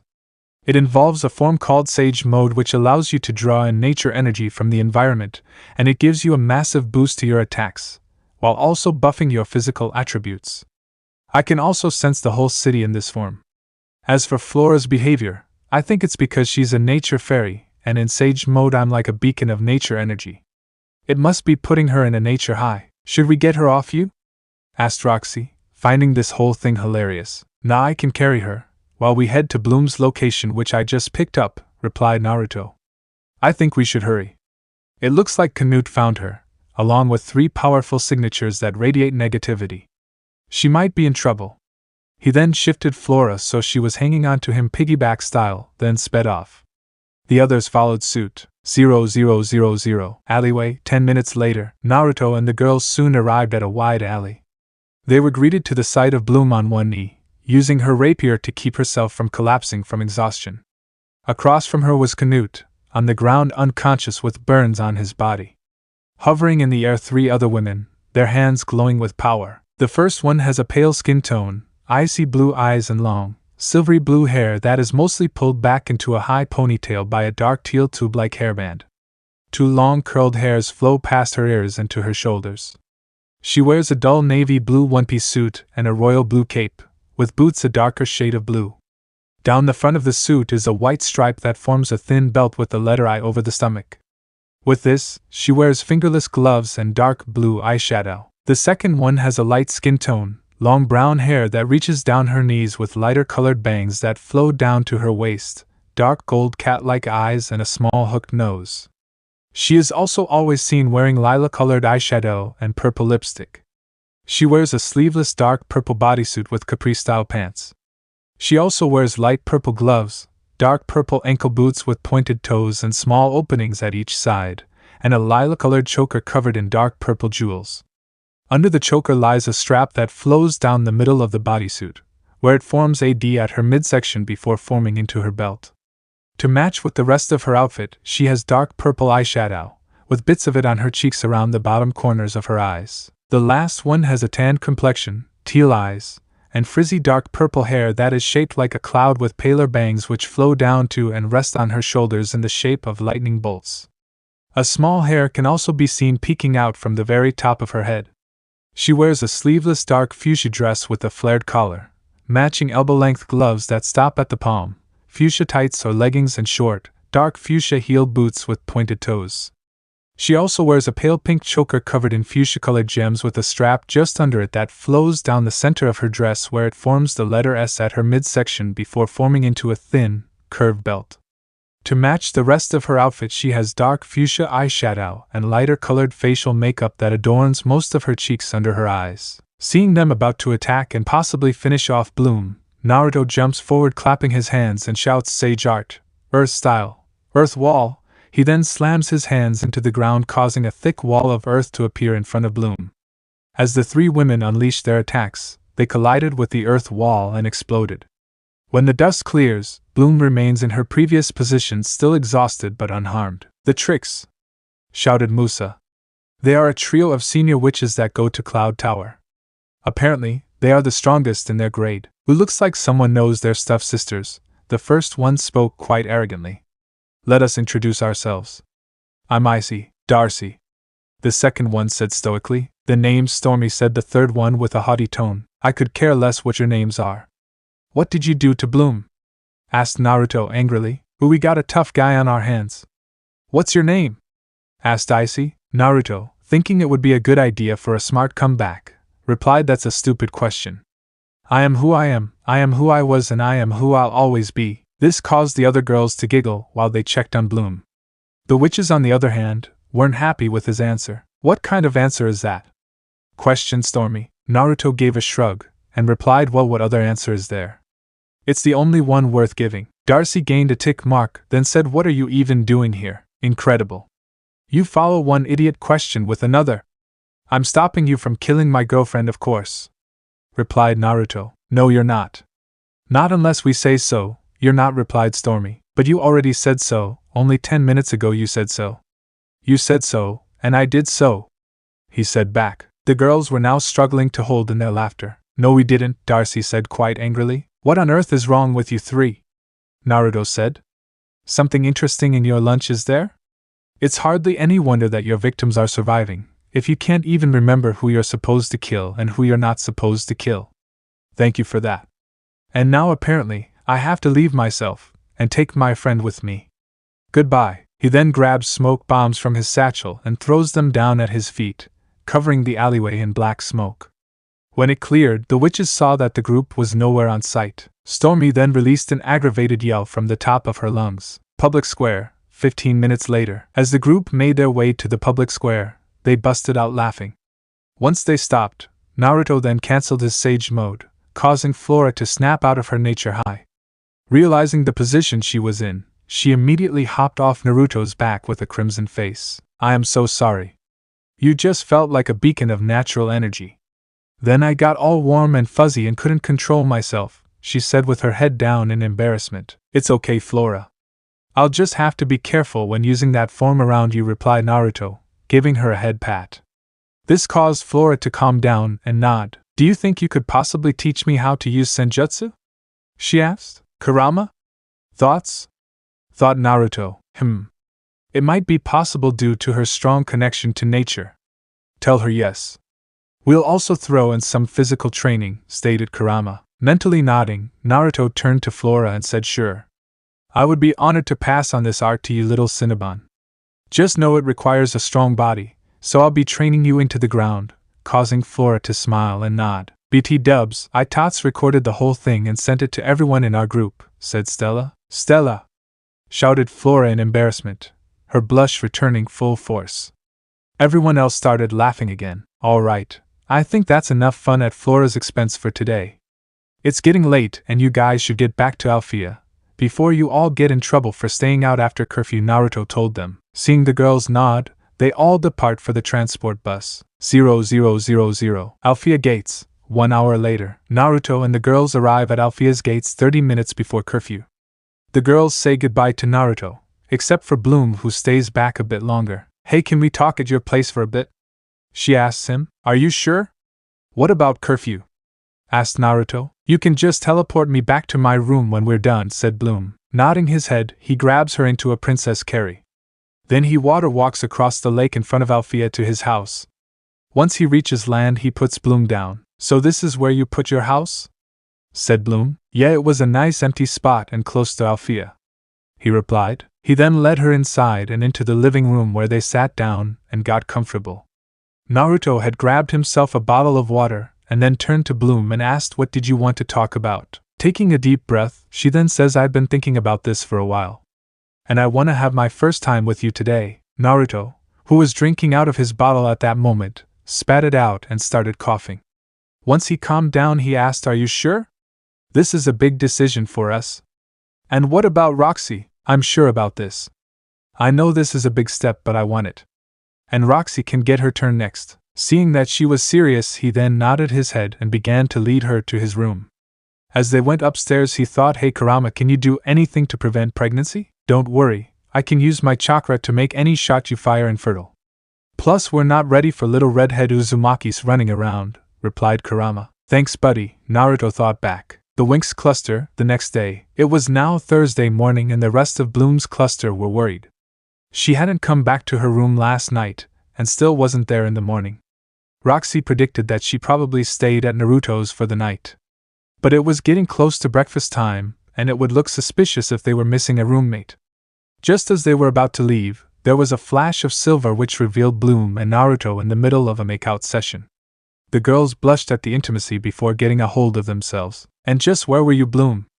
asked Tekna, curious. "Oh, I ended up staying the night at Naruto's place," said Bloom. The girls released a sigh of relief at that. "Next time warn us when you're spending the night somewhere else." "We were really worried," said Musa. She then narrowed her eyes specifically at Bloom. "Bloom, are you glowing?" "Am I?"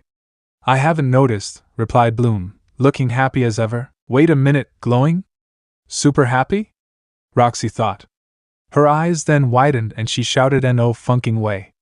"You two got laid." Naruto and Bloom's eyes widened at Roxy's exclamation, and then they immediately blushed, confirming Roxy's statement to everyone in the room.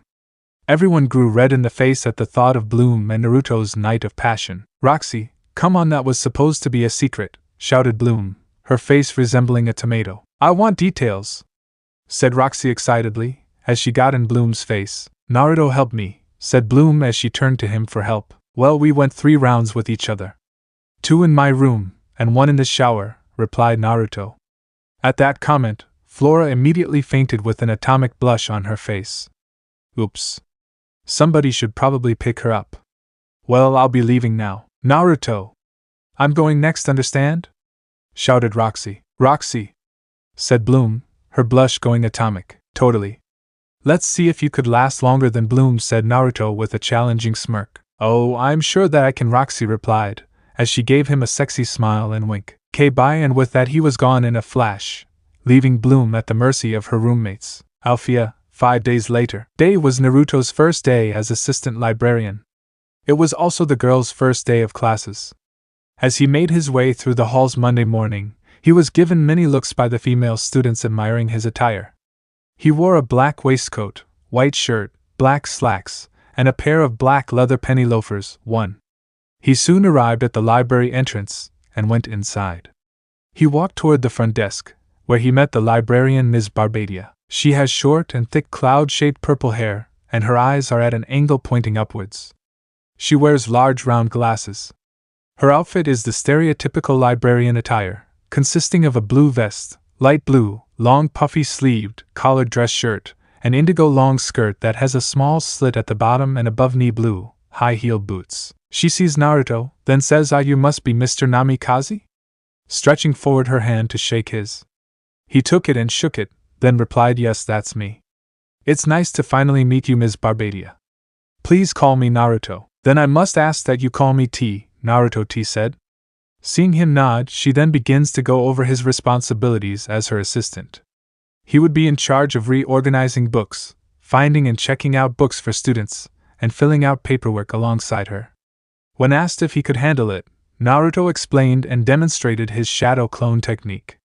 After hearing his explanation, comical tears flow down T's face as she shouts finally that dreaded paperwork might actually disappear, causing Naruto to sweat drop. Collecting herself, she then adds, "Also today we will be closing early.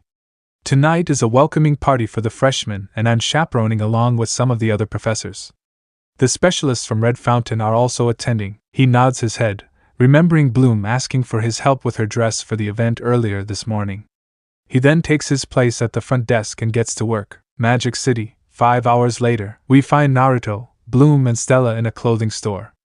Stella offered to take Bloom shopping for a dress and Naruto decided to tag along. So far Bloom had tried on a yellow dress with yellow gloves, a pink dress and a navy blue dress with navy blue wristbands. None of them seemed to appeal to the trio. Finally Bloom picks a light blue dress with long strings flowing across them. "That looks great on you, girl." "I think we've found your dress," said Stella. "Yeah, blue is totally your color. Plus it really brings out your curves." said Naruto with a foxy smirk. Oh, stop you, we're in public, said Bloom, giving Naruto a small peck on the cheek. It is nice though. I think I can make it better though. Alright, let's pay and head back to Alphia, said Naruto. Seeing the girls nod, they head to the cashier and pay, then head to the transport bus. Bloom's room, 3 hours later. After getting back to their dorm, Stella put on her dress and went to join the other girls in the ballroom. Bloom stays back along with Naruto to make the edits to her dress. After a few cuts and sewing, Bloom enters the bathroom to change into her dress. Naruto decides that while she changes, he can flash home and get dressed for the party. 15 minutes later, Naruto returns in a flash and is greeted to the sight of Bloom in her new outfit. The dress had been altered into a light two-piece outfit, a crop top, detached sleeves with long strings flowing from them, and a pencil skirt. Bloom had noticed Naruto's arrival and was also inspecting his attire. He wore a long, silver-buttoned black coat with 3 separated coattails. A neon blue, serpentine pattern runs around the collar, with a snake's head hanging over the coat's left shoulder, and its tail slinking down the right, all the way to the bottom of the coat. Under the coat, a midnight blue formal vest with black sleeveless zippered turtleneck under it. He has black pants and dark boots covered by teal gaiters with several straps, too. Whistle, I definitely like this way better than the dress, said Naruto, eyeing Bloom up and down. You don't look so bad yourself, sweetie, said Bloom, admiring how fancy he looked. Well, we should head to the ballroom now. Everyone must be wondering where we are, said Naruto. Bloom nodded and they made their way into the halls, closing the door behind them. Just as they were about to head in the direction of the ballroom, they hear voices coming from the opposite direction. Deciding to see what's going on, they head in the direction of the voice. A few moments later, they turn the hall and spot the Tricks entering Alphia. They take cover and listen in on their conversation. Hey look, it's the Red Fountain coat of arms. The gifts must be in there, said Darcy, looking at the chest they found. I wonder what those simpletons are gonna give the fairies. Whatever they are, we'll use them to wreak havoc and spread panic, said Icy. That'll give us a chance to get the ring. Come on, Darcy, show us where it is, said Stormy. With pleasure, dear sister. Vertigo, show us the ring, said Darcy as she cast a spell. An image appears, showing Stella removing her ring and placing it within a chest in her room. Great, now we know where to find it, said Icy. Come on, Stormy, time to do your thing. Stormy nods, then uses her magic to bust the chest open. Inside it are stacks of shining golden eggs. Ah, enchanted little eggs, said Darcy in a fake gushy tone. How tacky. Anyway, it's time for us to prepare our own surprise, said Icy. The Tricks' hands all begin to glow, and they point at the open chest. These presents shall become snake rat eggs, chanted Icy, which will hatch at the touch of a fairy, chanted Darcy, and spread terror all over, chanted Stormy. They then fired the spell, causing a blinding light to briefly cover the hall. Once it dies down, Naruto and Bloom see that the eggs lost their shine and have changed color. Oh no, whispered Bloom. Well done, sisters, said Icy. Now let's get out of here, said Stormy. Icy then uses her magic on the wall, making it intangible and letting them escape. Bloom then turns to Naruto, saying we have to go warn the others. He nods his head and they quickly make their way towards the ballroom. 0000 Ballroom. 10 minutes later, Naruto and Bloom soon arrive at the ballroom. Inside, a multitude of Alphia and Red Fountain students are mingling. They soon spot Sky and walk towards him. Hey guys, nice to see you made it. Also nice outfits, said Sky, while giving Naruto a fist bump. Thanks, man. Hey, have you seen Stella? Asked Naruto. Yes, she's over there with some of her roommates, he said, pointing in the direction of a corner. They can see the back of Stella moving to the beat of the music. They thank Sky and head towards the group. As they reach the rest of the Winx, Bloom said, Hey guys, we have a problem getting their attention. What's the problem? Asked Aisha, worried. The Tricks were in the school. They placed an enchantment on the gifts from the Red Fountain students, turning them into snake rat eggs which hatch when a fairy touches them, said Naruto. They want to use the panic caused by the hatching as a diversion to get Stella's ring, said Bloom. Then we need to stop the eggs from being handed out, said Musa, and then asked where are they. Guys, I think it's too late for that, said Flora as she pointed to the middle of the ballroom. There was Timmy and Sky placing the chest of eggs down and opening it up. Okay, plan B. We fire off a counter spell like right now, exclaimed Stella. Get in a circle and hold hands, girls. Doing just that, they all began to chant what it once was, let it be again. What it once was, let it be again. What it once was, let it be again. As they finished chanting, a stream of light gathered and dispersed. It flew straight towards the eggs and reversed the enchantment placed on them. Sky picked one up and handed it to a random student. When she opened it up, beautiful golden butterflies flew out. The Winx and Naruto let out a sigh of relief. Musa is then given an egg. She looks at it pondering before saying, "Hey Flora, Naruto, I suddenly have a mischievous idea for payback," she then whispers to the two of them. They both giggle at her idea and nod. Flora takes the egg and casts an enchantment on it. She hands it to Naruto, who uses some chakra to inscribe a seal on the egg before flashing away and returning a few moments later. "What did you do with the egg?" questions Bloom. "Don't worry. If what we planned works, our conniving witches will be in for quite a surprise," said Naruto with a trickster smile. "Now come on. Let's hit the dance floor." He receives a group shot of approval from the girls. Insert song, Devil Trigger, Devil May Cry 5. And so Naruto and the Winx partied to their heart's content. Naruto would also switch who he danced with. Aisha and Musa proved to be superb dancers, mostly doing freestyle while Naruto matched them. Flora was really shy while dancing with him, so it was mostly him taking the lead. Tekna wasn't that experienced, so she slipped up a bit. Stella was kinda goofy when dancing. Roxy, as usual, was very frisky, grabbing his rear and grinding against him during their tango. And Bloom just held him close as they did a slow dance. As he and Bloom continued to dance, Roxy began to notice the increased stares that Bloom and Naruto were getting. Deciding to put an end to that, she struts forward and grabs Naruto's face, pulling him into a searing kiss. Before Bloom can complain, Roxy releases Naruto and then grabs Bloom's face, pulling her into a passionate kiss. She lets Bloom go, leaving both Naruto and Bloom with crimson faces at her boldness. She then turns to the crowd while hugging them and shouts, "Mine!" causing the stares to stop. Song end. "Why? Just why, Roxy? You must really enjoy doing this," said Naruto with a facepalm. Mumbled Bloom, unable to comment. "Hey, I gotta let them know that my man and harem sister are off limits," said Roxy, puffing her chest out. "It's not a harem if it's only 2 girls, Roxy," said Naruto with a deadpan. "Who said it'll stay at just 2? Said Roxy with a cheeky grin. Naruto just shook his head at her antics. He then felt a tingle at the back of his mind. Realizing that the seal on the egg went off, he then said, "Hey, I'm gonna head to the bathroom. You guys party without me for a bit." The girls nod and he heads off in the direction of his seal's signal. He soon reaches outside and sees the egg in the hands of the tricks. Preparing himself to play his part, he then shouts, "Hey, stop right there." The tricks curse at being caught, then turn around to see Naruto standing there. "Ugh, it's you again. What came to spout more ridiculous jokes and bore us to death?" said Stormy, annoyed. Now, that's not very nice," said Naruto with a smirk. "But sorry, no jokes today. You have something that belongs to my friend and I can't let you take it." He then summons Reaper and Revenant, connects them and gets into a stance. "I'll look at Mr. Tough Guy here. Thinks he can take on all 3 of us at once," said Darcy. "Don't make fun of him, it's actually kinda cute. Who knows, when we are done with him, I might turn him into my personal little pet," said Icy. Naruto gave a shake of his head, saying sorry, not interested in being anyone's pet lady. "Also, I have a name, it's Naruto. But I wouldn't mind taking such an ice-cold beauty out to lunch."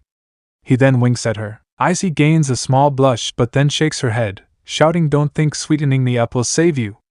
She then throws an explosive ice blast at him, which he dodges and causes a big explosion. Insert song, Silver Bullet, Devil May Cry 5. Naruto then spins Reaper and Revenant, channeling wind chakra into them, and releases a powerful wind slash at her. It knocks her on her back and Naruto dismisses his weapons, clapping his hands and shouting wood style, wood binding, causing a bunch of wood roots to burst out and restrain Icy. He then sensed malice behind him, and rolled out of the way of a lightning blast. Turning, he sees Stormy with lightning dancing around her hands. She fires another blast at him, which he counters with a Chidori stream, causing another explosion. He then stiffens and looks behind him, seeing his shadow attached to Darcy's, with her smirking at capturing him. Kinda like Shikamaru's family jutsu, thought Naruto. "You know this won't hold me, right?"